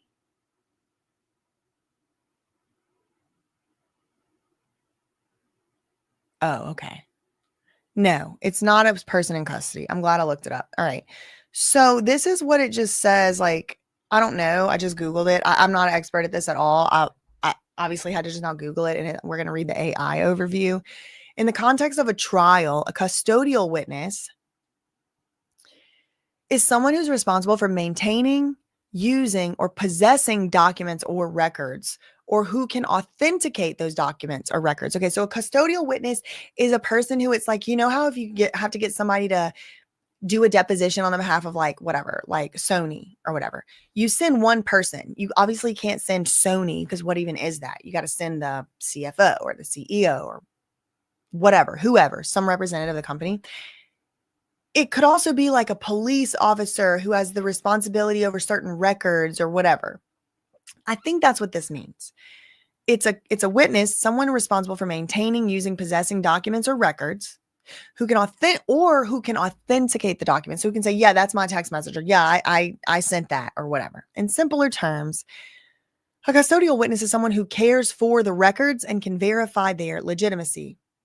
All right. So here, CNN.com is saying, Assistant U.S. Attorney Maureen Comey said the prosecution is going to be reordering the upcoming witnesses to accommodate one of these custodial witnesses, one of these CEO, CFO, I don't know, somebody in charge of some certain type of record who has a flight later today.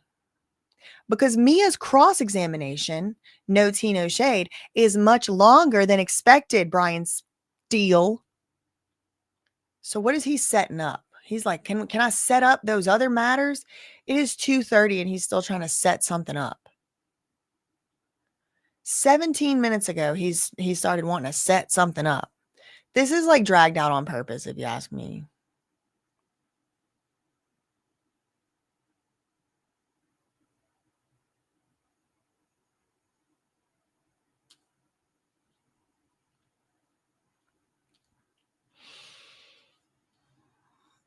So they're going to be reordering the witnesses. They're back. Nothing further. Cross-examination is over.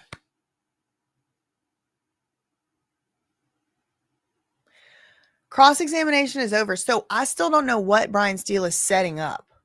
He needed to take a 17-minute break to set something up, but they're back. Okay, nothing further. I feel like I'm getting off the stand, but she's not off the stand. The judge says to the members of the jury, you are not to consider any of the testimony about this witness's communication with her therapist. Now, Miss Smizer, you can start your redirect. Smizer says, Mia, was posting on social media part of your job? Mia says, yeah.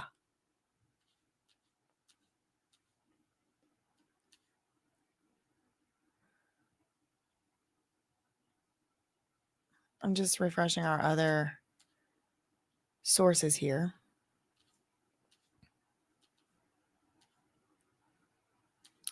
Brian Steele is running long over on his cross-examination, but he finally just finished it, 2:27.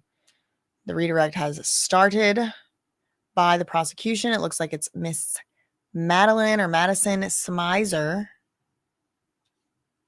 There's also a Christy Steiner.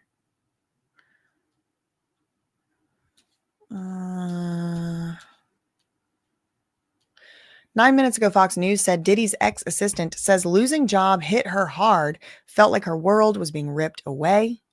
Former employee testifying under the pseudonym Mia explains she took it hard after losing her job, even texting she was going to unalive herself. She believed Diddy was a genius at the time, according to her testimony. The lawyer questioned how any high could ever cover up the alleged lows she experienced while working for Diddy. And she says, because during those times, I felt like I was safe. He then asked Mia why she texted that she wanted to unalive herself when she first learned that she wouldn't be working for Diddy anymore. And she said her entire world was being ripped away immediately. Steele asked if Mia made the decision to continue working for Diddy. She said she didn't feel like she had a choice. She testified she was devastated when she was told she was being let go because it came out of nowhere and it felt like her world was being ripped apart. On Friday, Diddy's defense attorney questioned Mia about finding out she would be let go from the Revolt films. She said she believed it was around Thanksgiving, but she doesn't recall exactly. Texts between Mia and Diddy's chief of staff, KK, from December 2016 were shown to the jury. She wrote, "I'm going to unalive myself. My life is over." KK texted multiple times asking Mia to answer her phone, and Mia eventually texted that she would call soon. Mia later wrote that she was just hurt. According to Mia, she was given the notification out of the blue, and it made no sense. She noted they were in the middle of working on a documentary. She claimed it was very overwhelming and horrific. She said she did not want to leave the company she built, where she was seeing her dreams finally come true. Mia testified she loved what she was doing at the time. Mia explained she didn't see quitting as an option. According to Mia, there's a long psychological explanation. It wasn't just a job. She said she couldn't leave the job on her own. She claimed she was misled about Diddy wanting to dissolve Revolt. She claimed she was misled about Diddy wanting to dissolve Revolt. Brian Steele noted it was great and pointed out now she's away from this abuser. Mia agreed. In hindsight, yeah, it was great. You're right. I agree. But at the time, I didn't realize it. Less than a minute ago, CNN.com, defense attorney Brian Steele has finished his cross-examination of the former assistant to Diddy, Mia. The prosecutor is now questioning Mia on the redirect.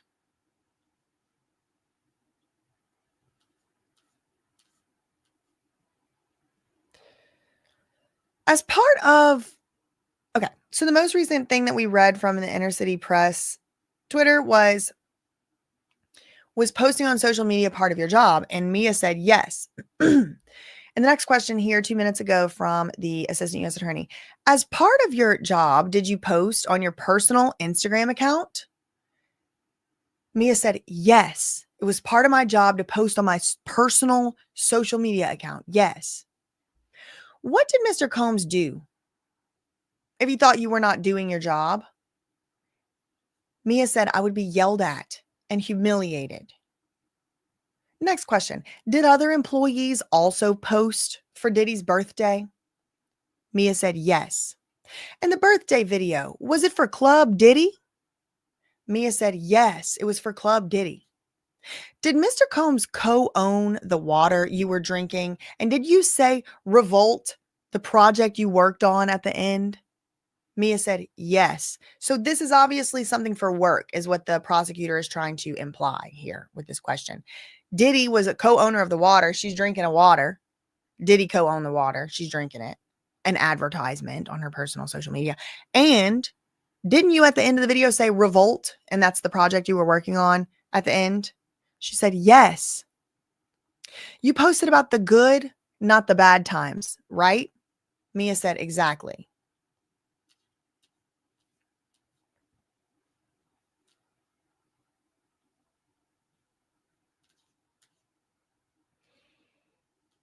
Just going to go.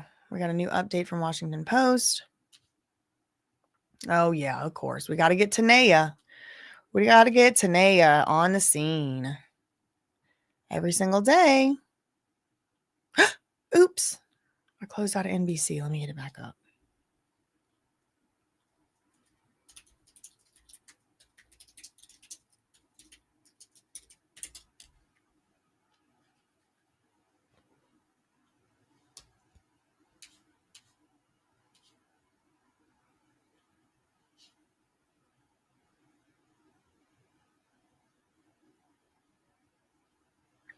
Shout out to the mods in the chat.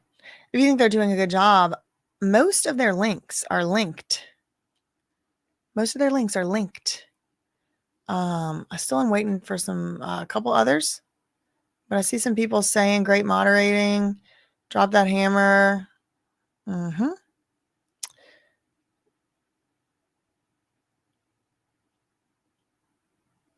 Yeah, what's Club Diddy? Club Diddy, wow. Gulf Coast girl, oh my gosh, yes. Yes. Sometimes I I'm not paying full attention to the words I say and I say them wrong.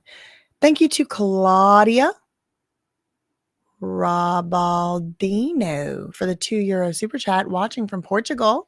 Shout out to the Portugal cousins. Diddy is gone. Diddy is gone, she said. Yep. Shout out to Diamond Rainbow. Shout out to Oklahoma Outlaw. Diamond is on it today, everybody's saying. Well, there's her link right there in the chat. Y'all go help Diamond Rainbow out for this Tedious work she does. Tedious work. Okay. Also Monica, also Birmingham Leprechaun, Oklahoma Outlaw, no rabbit spin in the chat, and you get her links. 1 minute ago, CNN.com ex-assistant says she would be screamed at if Diddy believed she wasn't doing her job. But the prosecutor Madison Smizer is going through several of Mia's social media posts that the jury saw already during the cross-examination. Mia confirmed that promoting the events and the projects that she was working on was actually part of her job with Diddy. Whenever Mia was asked what Diddy would do when he thought she wasn't doing her job, she said, "I would be screamed at, humiliated, made fun of, and my job would be threatened." Mia confirmed that posting for Diddy's birthday was also part of her job, and if she didn't, she would have been in trouble. We had to post for his birthday, was what she was saying. Is this the most recent tweet? Yeah. Okay. Let's go to Washington Post, see if anything's new since Tanea. No. What about the Independent? I think we read that. Let's try this.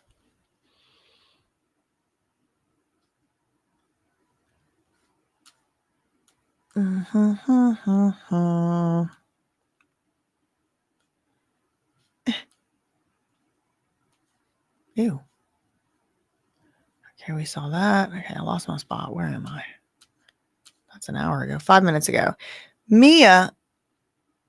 Okay, 5 minutes ago, FoxNews.com. Mia, Diddy's former assistant, allegedly burst into tears after allegedly working 5 days with no sleep.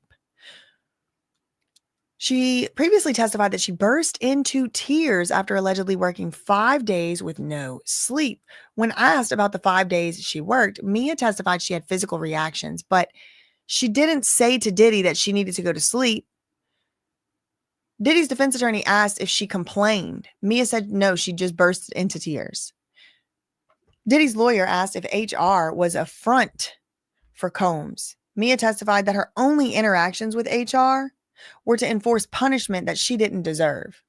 She previously testified that she would often get suspended without pay for allegedly witnessing Diddy do something violent. She first tested, and I guess y'all forgot about that evidence. I guess y'all forgot those receipts. Whenever she has evidence and emails that she was punished because of insubordination and never told what she did. Mia first testified about working for 5 days straight with no sleep on Thursday last week. She said they were working, traveling, making club appearances, and filming impromptu music videos. She claims she has ADHD and had a prescription since she was 17 for it.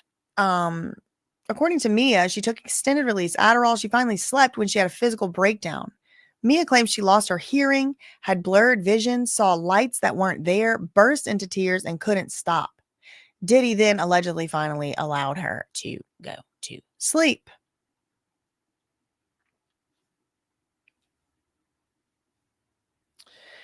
The prosecution is asking another question on redirect. Why, Mia, did you want to make the person who abused you happy? She said, when he was happy, I was safe. If he was mad at me, I was in danger. So I wanted to be safe. So I wanted to make him happy. Were you ever worried about your physical safety? She said, yes. I had been abused by Diddy before. I knew his wrath. Did you engage a pro bono lawyer? So a lawyer that you're not paying, a lawyer that's representing you for free. She said, yes, I did. And why did you meet with the government so much? Mia said, so my story could be understood. Why were you terrified, Mia? Mia said, because of Diddy and the repercussions. Mia, did the government ever tell you what to say during any of this examination, during any of this, at any point? meeting with us, anytime did we tell you what to say. No, the government only told me to tell the truth.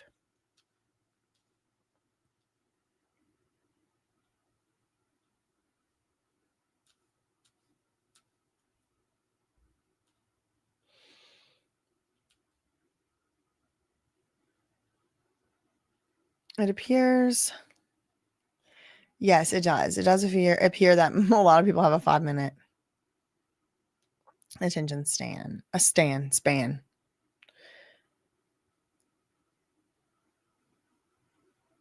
Ayasha Loya Fine Art said, that's true. If Diddy would have took a plea deal, all assets would have been instantly seized.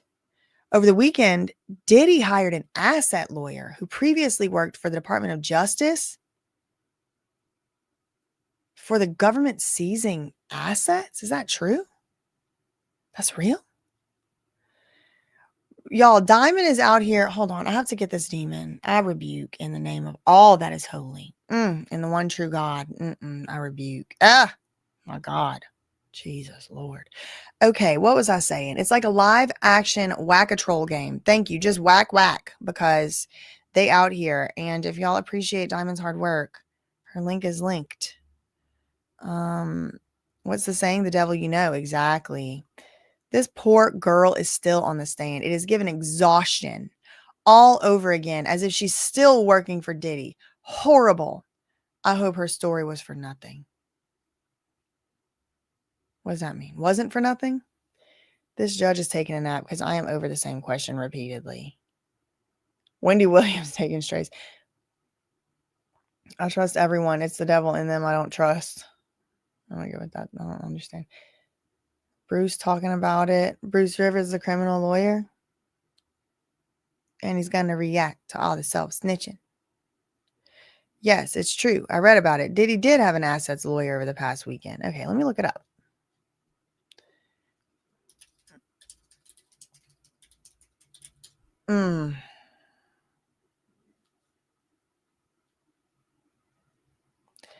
It's not from the past weekend, though. It's from 2 weeks ago.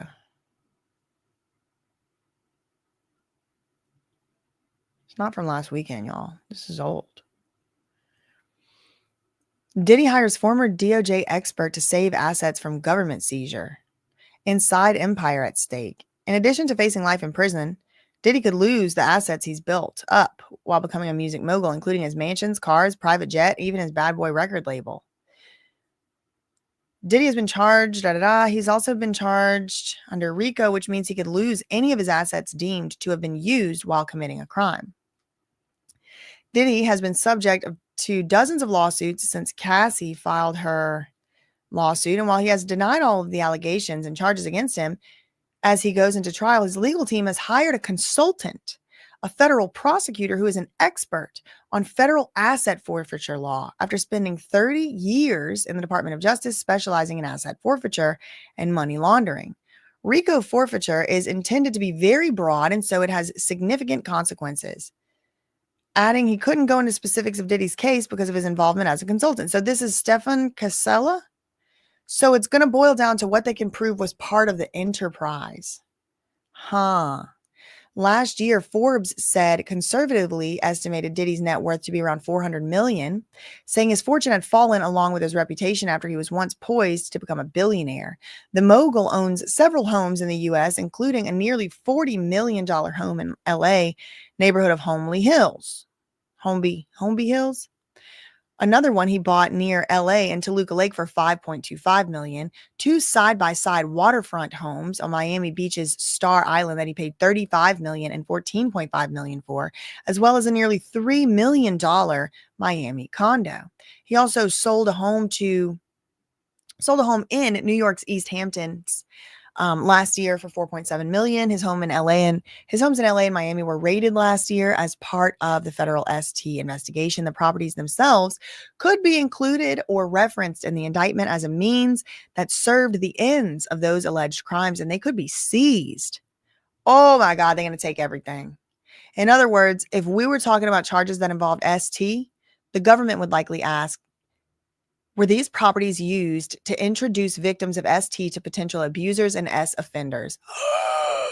Were these properties an effective co-conspirator in the alleged crimes? Oh my God, and they got a picture of him in his boat. Oh my gosh.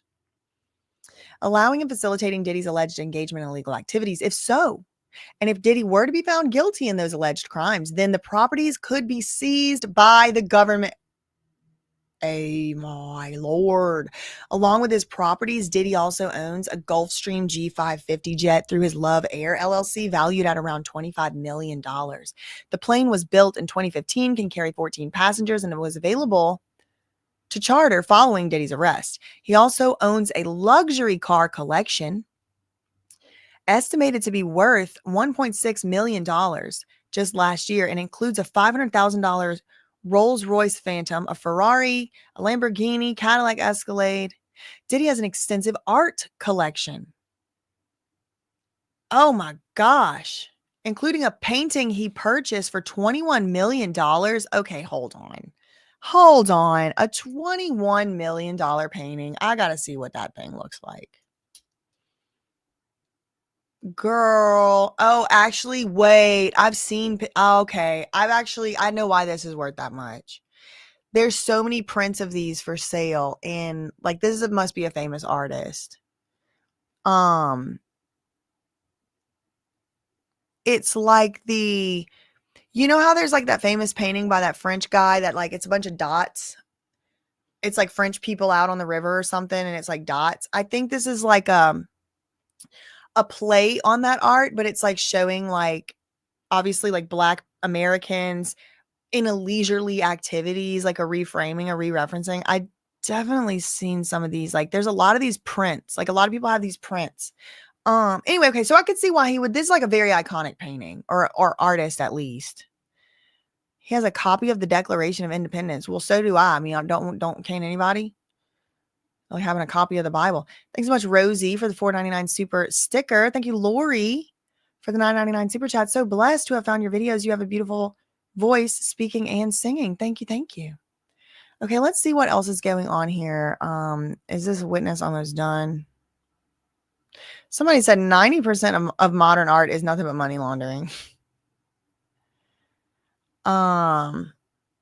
It is a famous artist. Yeah, famous artist. Yeah, no. I've even seen those. Okay. I knew it when I saw it. I hadn't remembered the name or even probably wouldn't have recognized the name, but I definitely recognized the TriStar controller is on the LLC for Diddy's second Miami home that the FBI may or may not have visited last weekend. Wait, what do you mean is on the control? Wait, the TriStar controller? You mean Lou? Is on the LLC? Hold on. Do you have a link about this? Did you make a thread or a post? If it were in Portugal, the maximum is 25 years. Wow. Thank for the €2 super chat. Sobering stories mentions Ukrainian children. Oh, okay. Wow.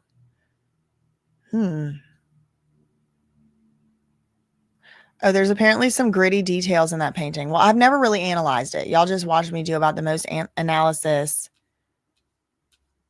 that I've ever done on it. All right. We have 3 updates from CNN 3 minutes ago. First of all, Combs' former assistant says she feared for her physical safety. Quote, "I just knew his power and his wrath." When asked, Mia reiterated her previous testimony that she didn't feel like she could have left her job with Diddy. "I would have been stripped of any credibility. I would have lost. I wouldn't have been able to get a job in the same or any industry that I wanted, and I would have lost anything I knew." When she tried to leave her job once, Diddy's chief of staff told her to go back. She testified again that she feared for her physical safety.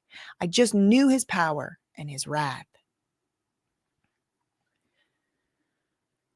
Former assistant said she would have been fired immediately if she reported abuse. The former assistant testified that she thought no one would believe her if she reported human resources the physical and sexual abuse she says she endured from Diddy. When prosecutor Madison Smizer asked her about speaking to human resources, Mia referenced a former employee who she said was fired after reporting Diddy's abuse to Cassie. So there was somebody before that human resources fired because that person told Cassie that Diddy had done, abused them. Human Resources only ever punished me unjustly. Also, Human Resources fired Kayla for even discussing Cassie's abuse. They wouldn't have believed me, and I would have been fired immediately. So this is further proving or helping to establish, hopefully on the government's part, the enterprise. Human Resources was just there to make Diddy happy. That I wouldn't be believed.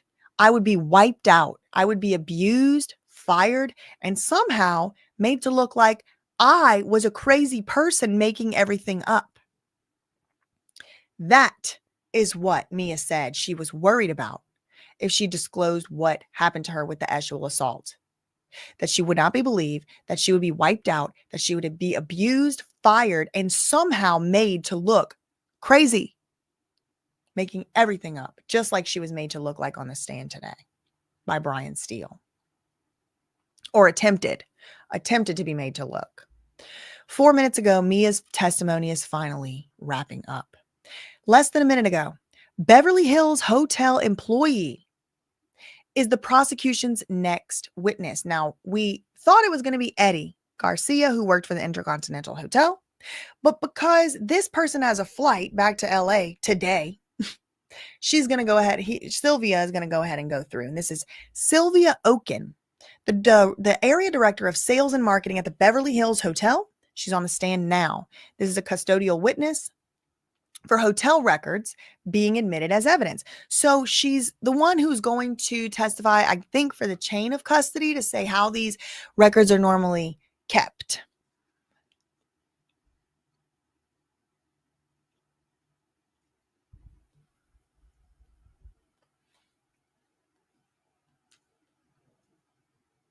Okay. 10 minutes ago, we got another update from CNN. Excuse me, NBC. And they just took it away.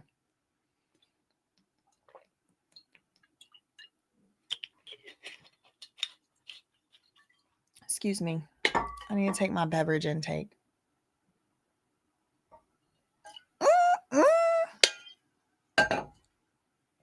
I've been drinking this spicy tea. It's like ginger. And now it's like room temperature and it's not good. Oh, it's like so spicy. Okay. So can we get the new update back? Thank you.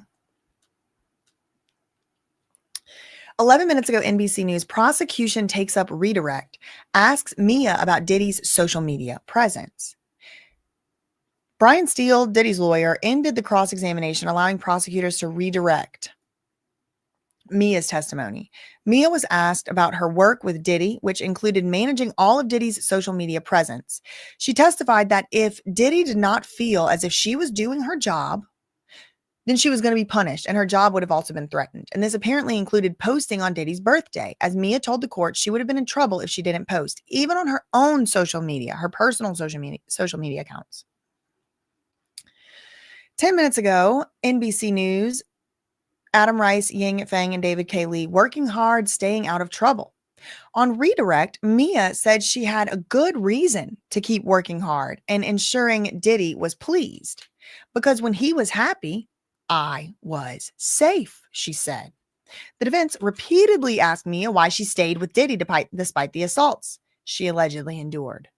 Mia didn't distance herself from previous statements of admiration for Diddy, saying that the highs, the goods was really good. The good was good. At that point in her career and life, it seemed like those highs were actually making up for the lows. But now she's changed her mind, which people are allowed to do. Let's go back to Inner City Press.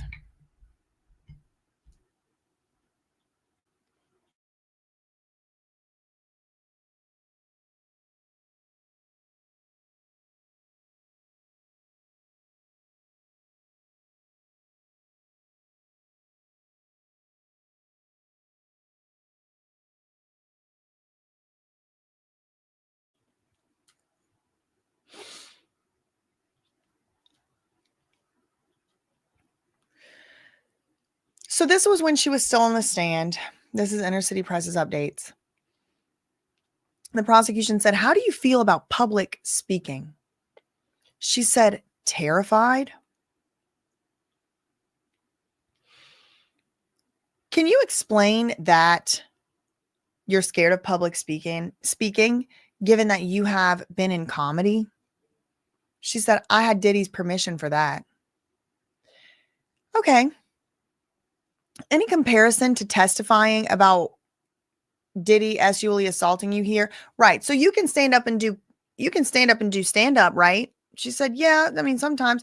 Is that in any way similar to doing the public speaking of sitting up here on this stand today?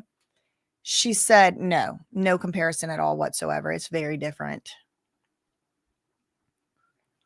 Why are you here today? She said, if not, I could not look my goddaughters in the eye and ever advise them what to do in this situation in a good conscience if I didn't do this. Judge looks to Brian Steele. Brian, any cross-examination? No, sir, I'm done. Okay, Mia, you may go. And then he looks at the judge. He thinks he got jokes now. He said, unless you want to stay. She's like, and leaves. Next witness, 7 minutes ago. The government calls Sylvia Oken. Where do you work, Miss Oken? She said the Beverly Hill Hotel for 17 years. I'm the director of sales and marketing. How do reservations work at the Beverly Hills Hotel? She said it's a system called Opera. We got a new update from NBC. 3 minutes ago, alleged sexual assault is the worst thing Mia has ever had to talk about. The prosecution had Mia reiterate her feelings of fear in talking about Diddy, with her testifying that her terror and difficulty understanding what allegedly happened was partly why she met with the government so much. The prosecutor asked Mia if she's ever been able to speak about her allegations that Diddy sexually assaulted her without looking down. She said, no, it's the worst thing I've ever had to talk about in my entire life.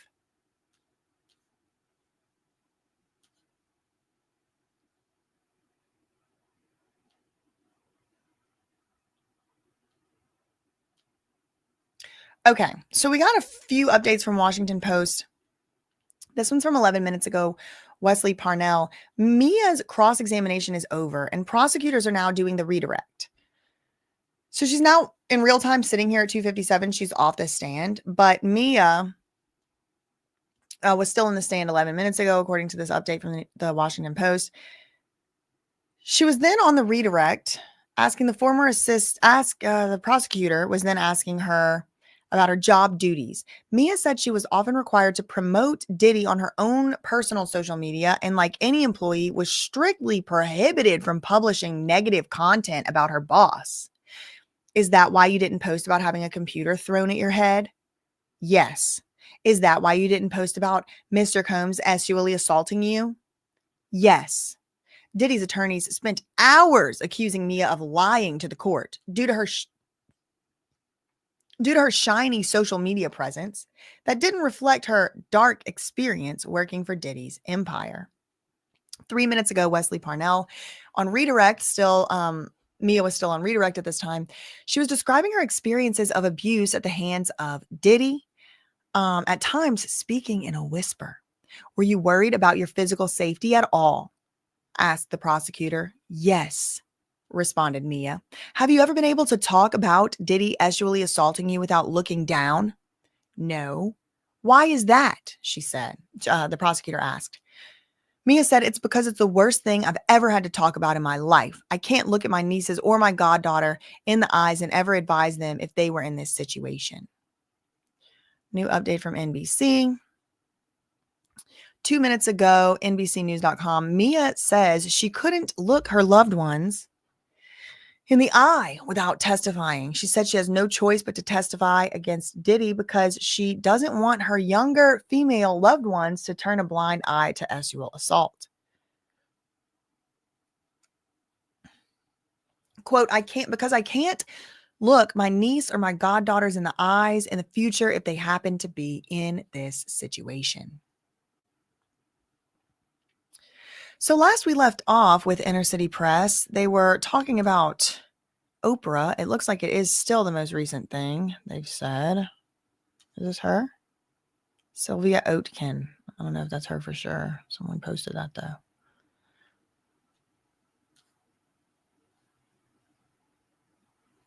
Steele and team don't like this type of witness. Yeah, they usually haven't even really been asking them questions. Does Opera link a customer's alias to their real name? Sylvia Oaken said, yes, it does. And what about this one? Who is this account for really? Sylvia said, Sean Combs. Okay, but can a guest change his or her alias at the hotel? Sylvia said, yes, a guest can change their alias at the hotel under the Opera system, but we do still know what their real name is.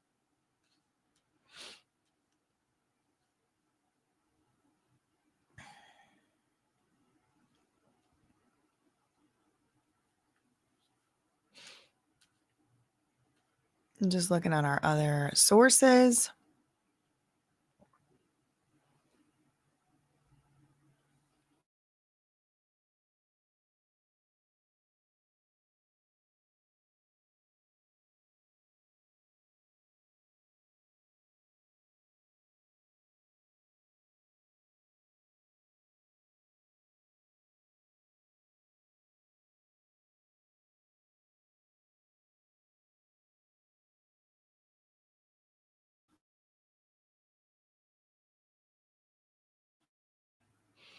One minute ago, the Independent said something. 2 minutes ago.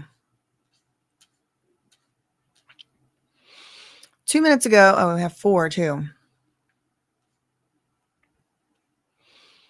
Okay, we have 2 new updates from the independent.com. Worst thing I've ever had to talk about. Mia describes testifying.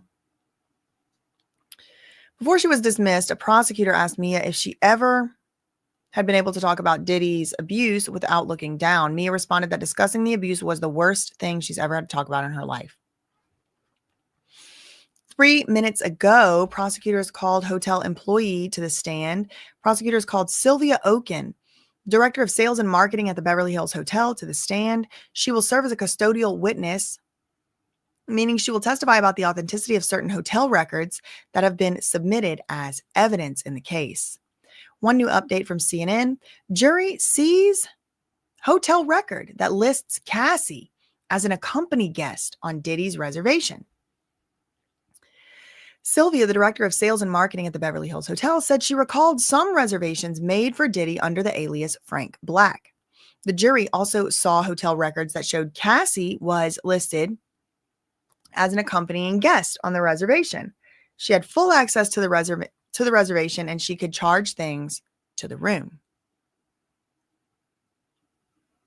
Cassie Combs.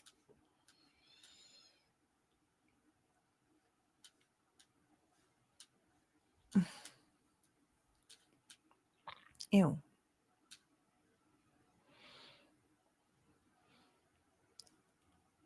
I'm going to sneeze. Ooh, Lord, I feel like I have to. All right, let's see. Mirror woke back up after the lunch break. No.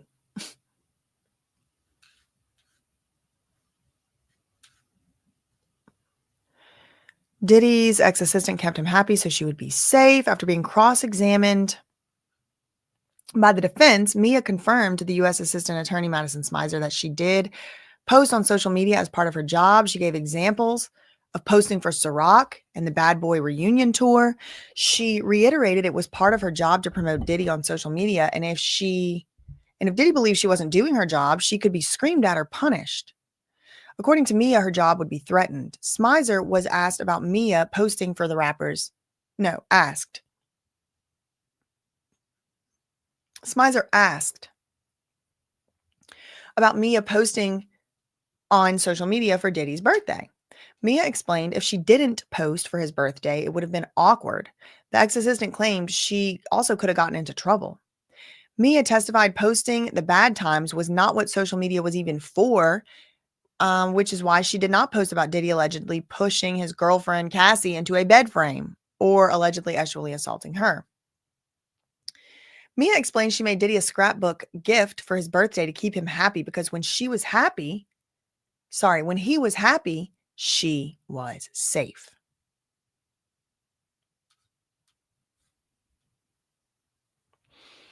Okay, so now we are having the prosecutors, or the prosecutor, I don't know who it is. Let me see. Smizer. I don't know which prosecutor is asking the questions, but this lady has worked for the Beverly Hills Hotel for 17 years. She's the director of sales and marketing, and she is the person who's there to explain how the reservation systems at the Beverly Hills Hotel work. So the Beverly Hills Hotel, has that come into play yet? I know we have the Intercontinental Hotel, so maybe this Eddie Garcia guy is the Beverly Hills Hotel security. No. They did say it was Intercontinental, so I don't actually know. This is interesting. What does the Beverly Hills Hotel have to do with anything? Are they going to show us another video? What's going to happen here? How do reservations at the Beverly Hills Hotel work? They're asking this lady. She said, we use a system called Opera, and that links a customer's alias to their real name. So this one we're looking at right here is Sean Combs's, and she confirmed that a guest can change his or her alias. How is this paid for? The hotel room, I guess. She said it's to T. Fletcher at Bad Boy. I think that's Tony Fletcher. Paid by American Express of Diddy, Sean Combs. What's this? She said this is the folio or the bill from a room that Diddy stayed in, room 259. What is this? She said it's a $500 charge for oil damage. So damage to the hotel done by baby oil. Okay, you see that? A $500 charge for oil damage.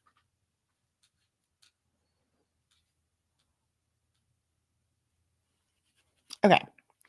3 minutes ago, CNN.com gave an update.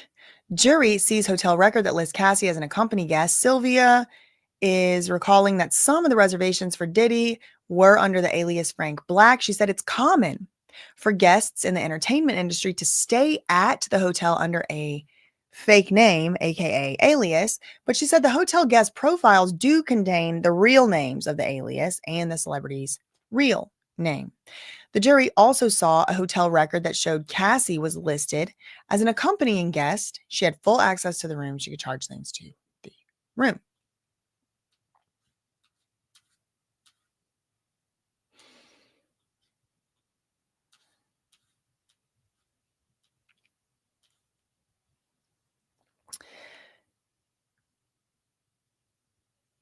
Seven minutes ago, Washington Post, the government has called its next witness, Sylvia Okun, a hotel custodian in charge of sales and marketing at the Beverly Hills Hotel in LA. Before that, she was the entertainment sales director, a role in which she was at that time in charge of bookings for clients in the, entertainment sales. So you want to sell spots at this hotel to the entertainment industry. That was her job. That's why she's the one being called. So she's kind of been promoted now. She's over, whoever's in charge of the entertainment sales, she's their boss probably now because she's been working for the Beverly Hills Hotel for 17 years. So before she was in her current job, she was in the entertainment sales director, a role in which she was in charge of bookings for clients in the entertainment industry. I'm going to head back over to Inner City Press. Can support him. The link down in the description box below.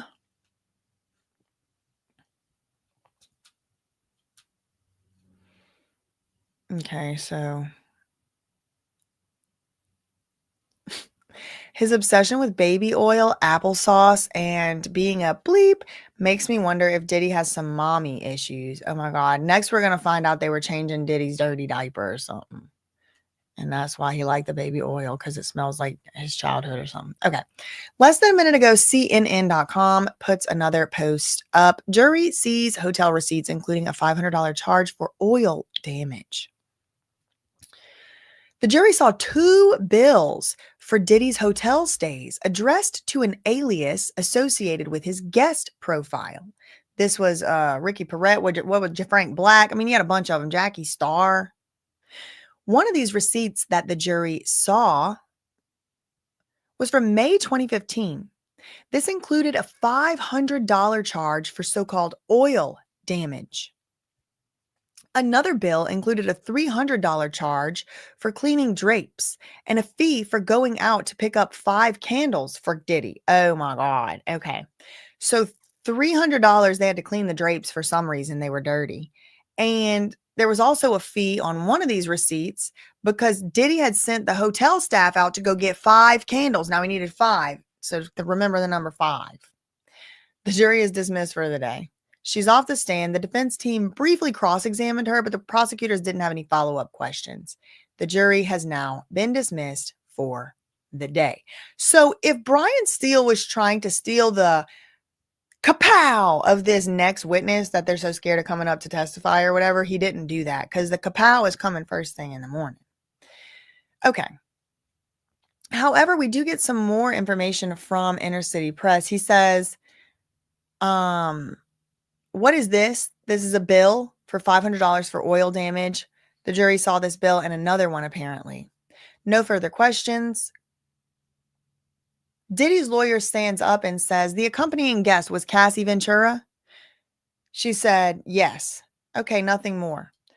Is that a good place to let the jury go for the day? Yes. Okay, jurors, see you tomorrow. And there's people saying, what was the point of that? Because Diddy could try to say that was a fake receipt.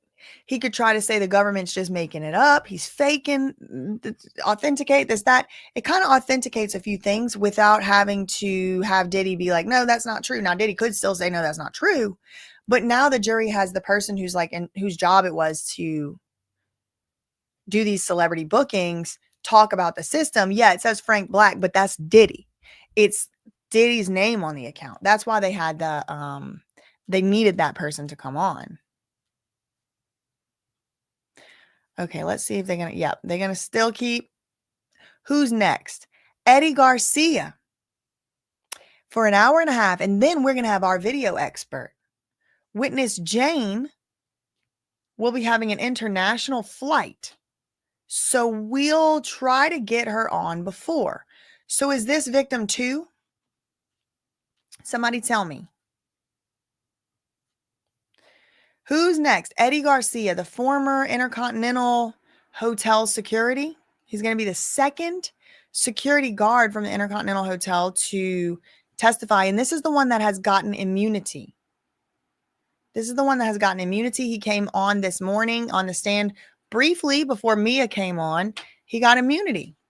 He was going to plead the 5th. New update from NBC.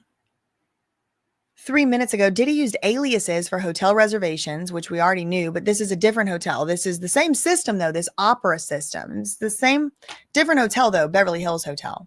Sylvia Oken, area director of sales and marketing at the Beverly Hills Hotel, is on the stand now as the prosecution's next witness. She told jurors that Diddy used the aliases Philip Pines. Wait a second. Didn't Philip Pines sue Diddy and then settle? He would use the alias Philip Pines and Frank Black for hotel reservations. He said this director of sales said it is not uncommon for entertainment industry guests to stay at the hotel under a fake name. But you do have access as the staff to their real name.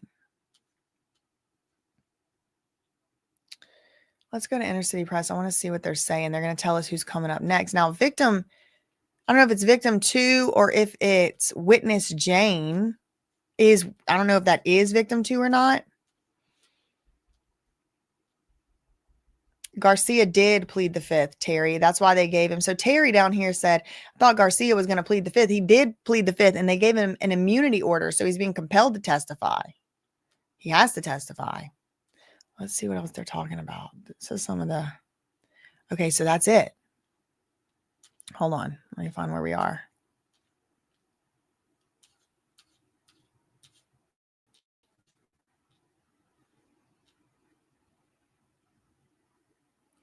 Next witness is going to be Eddie Garcia, for an hour and a half. And then the government thinks they're going to call the video expert. But this right here, witness Jane will be having an international flight.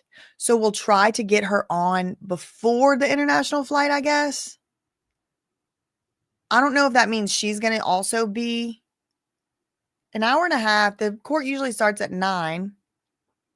So they're going to probably be till like after lunch with Eddie Garcia, which means then they're going to do a video expert. So I can't imagine that the witness Jane would be going tomorrow in any event.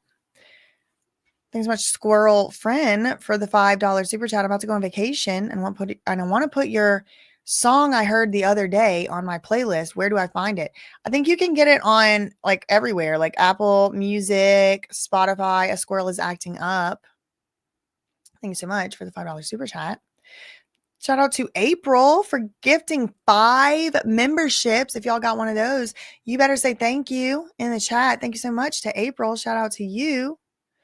Thanks so much to May in Mine. I don't know how to say that. Sorry. What are we going to do about Trump? I don't know what we're going to do about him. Thank you for the 20. Thank you for the 20 again. YouTube didn't allow me to post the name Trump. Whoa, that's crazy. Thanks so much for the 20. Thank you to Venezuelan T for the $1.99 super chat. So have all the RICO conspirators, have been granted immunity? I have no idea. That Whiskey Fox said that's why Steele was stalling. So Jane Doe is gone.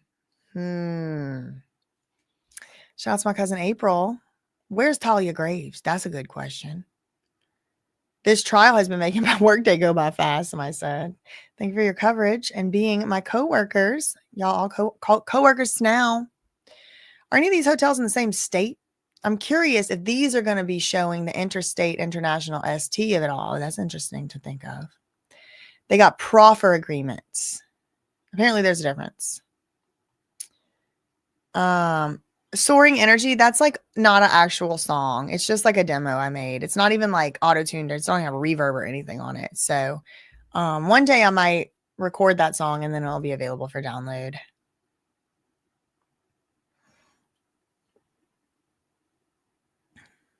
He likes oil. We know that. People are wanting memberships. I think you can't get them on iPhone app. So you got to go on the desktop if you have Apple. The way I ran to my phone when you gasped because I'm cleaning. Oh, sorry. What about those Kazakhstan orphanages? I don't know. We're working on a BJ Investigates over there. We were a little under the weather at the ThatSurpriseWitness BJ Investigates studios. I don't know who Paul Profer is. Diddy Docket said, I think we have Florida hotels coming up. Subpoenas put out dating back to 2008. On Pacer? Let me look up Pacer and see what's been filed over there today.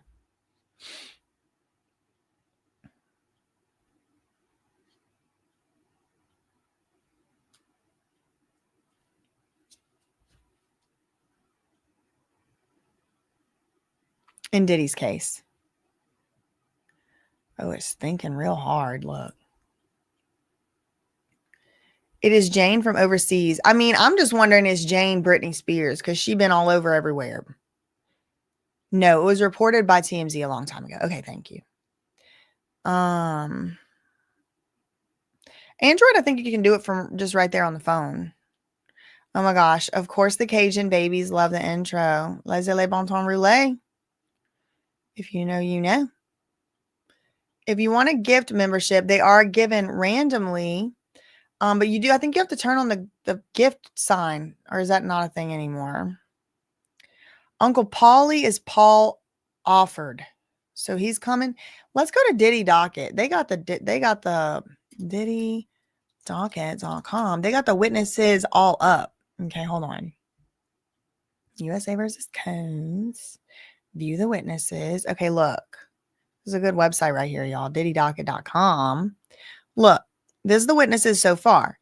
Israel Flores, Daniel Phillip, Cassie, Officer Yassine Binda, this is the Homeland Security investigation expert from the New York hotel room that was raided or searched or whatever. Then we had Dawn Richard, Making the Band contestant and Bad Boy Records artist.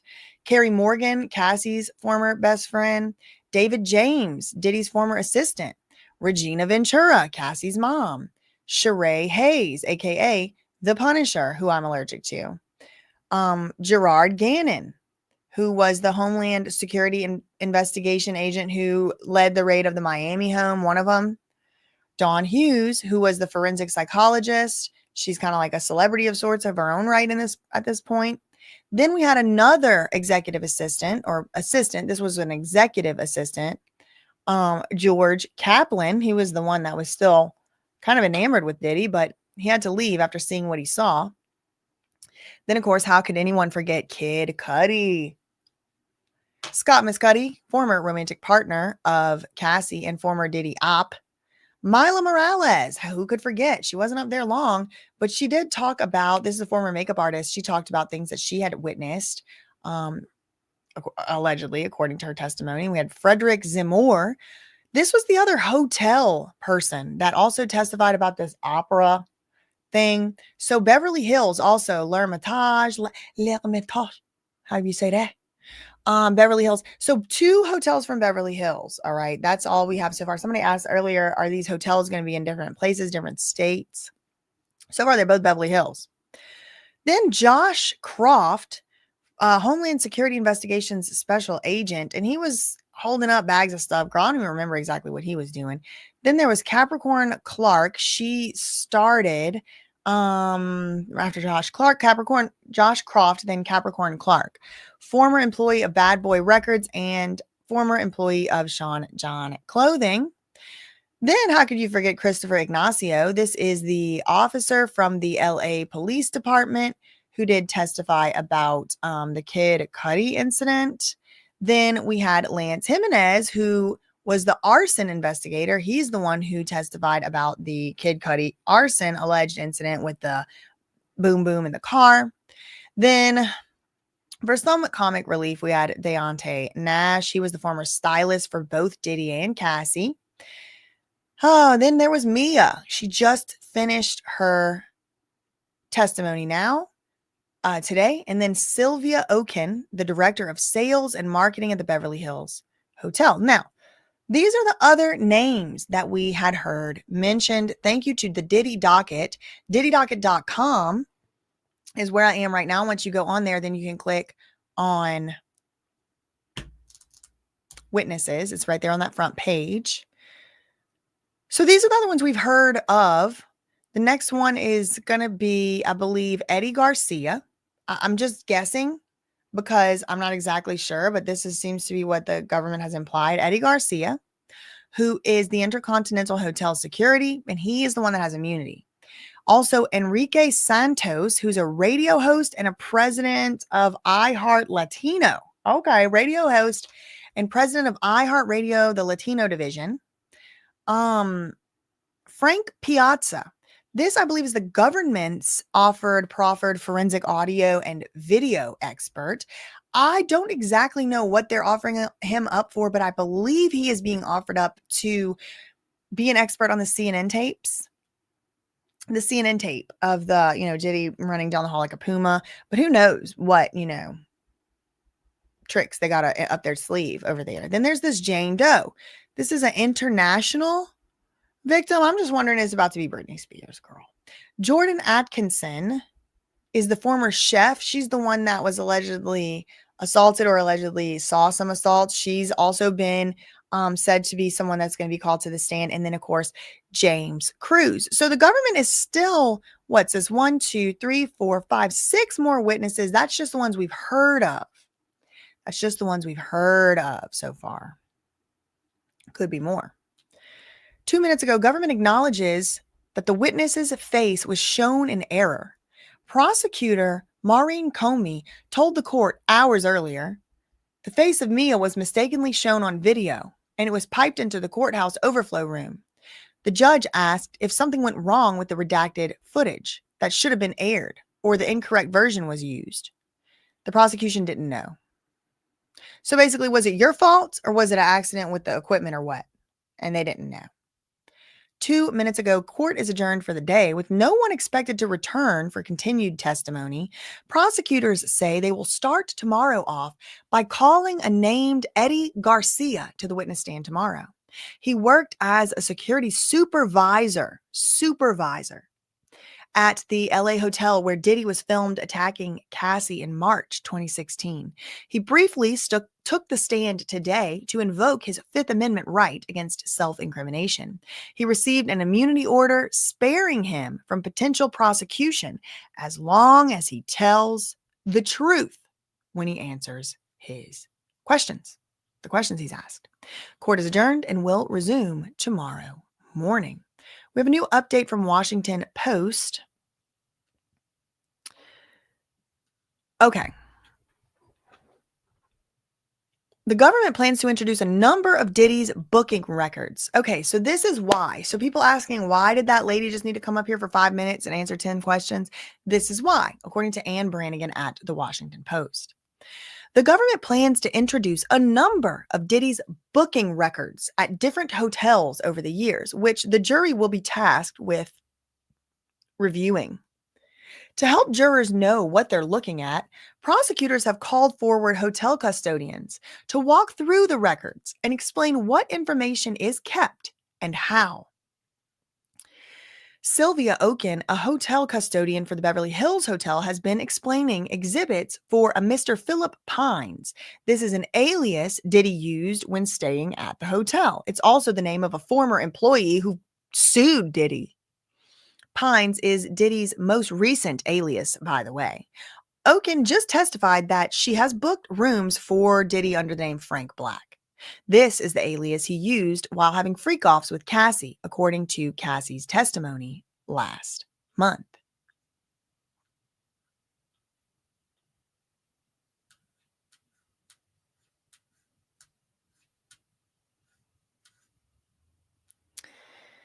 Okay.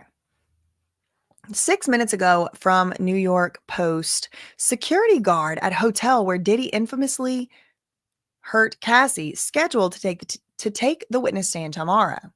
Prosecutors told the judge that tomorrow morning they plan to call Eddie Garcia, a security guard who worked at the hotel where Diddy was caught on surveillance video beating Cassie. The news came as trial wrapped for the day. Garcia worked at the Intercontinental Hotel in Century City on March 5th, 2016, when the infamous attack took place. He will be testifying under immunity.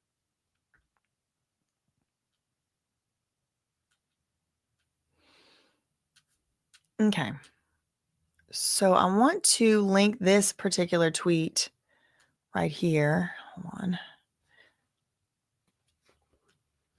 Because look, it says, if you can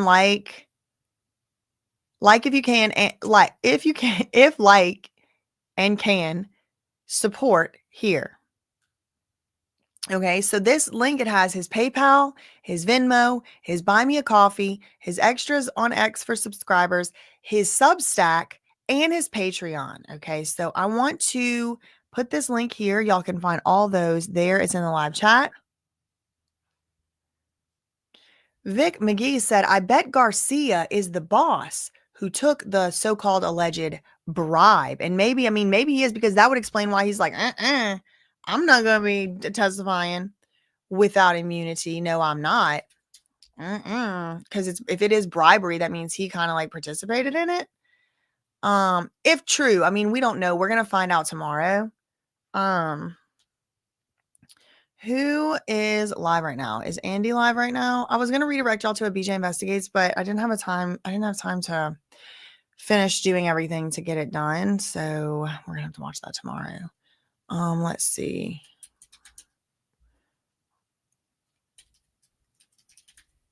Okay. All right, cool. So I got y'all going over there to Andy at Popcorn to Planet. I wonder if the other first guard is kicking himself for not taking the bribe. Probably not. Are these hotel records going to reveal other names coming to these freak-offs besides Diddy? Diddy Docket says. I I'd love to know. I'd love to know. I'm waiting for another shoe to drop. I feel like there's going to be some other stuff coming. I hope if he has immunity, they ask about the bookkeeping, or if he got wires and who facilitated them, or just specifically just come out and ask, was TriStar involved? Exactly. Thank you so much to Easying Off for the $5 super chat. Is Jane Doe different from the Jane that is the single mother described in the indictment? I wonder. I really don't know. I have no idea. Squirrel, how you say that? Dot. He introduced pointillism to the world. Yeah, that painting, exactly. Libby said, I do believe Jane Doe. Wait, what? Hold on, sorry. I'm doing too many things at once. I do believe Jane Doe is the single mother. Other reason, I think it's Daphne. Okay, all right, so you think it's Daphne. Joy. Is this true or is this fake news? What do you think about Ray J mentioning Kardashians being investigated for RICO? That's true. Ray J Kardashians RICO. Not true. Oh no. I don't think he actually said that exactly. He said RICO charge is totally bogus. For the Kardashians, yes. Diddy, no. Diddy's longtime friend, I bet, came to his defense on TMZ's new weekly series on Tubi called TMZ Presents United States versus Combs inside the Diddy trial. And Ray J says he's having a hard time believing Diddy is guilty of racketeering. Okay, well, he needs to go ask him, who maybe has more idea about having some type of idea about what a RICO is. Ray J says he spent a lot of time around Diddy, and a lot of witnesses who are testifying. He also spent time around them. Based on his experience, he doesn't see how this is a RICO charge. And look, this is Joe Tacopino, another, in my opinion, plant. It's interesting, and conspiracy theorists will like this, but Ray J has a theory that someone is sending a message to Diddy here, and he says the statement is being received loud and clear. I don't get it. So I would need to know more about this RICO stuff.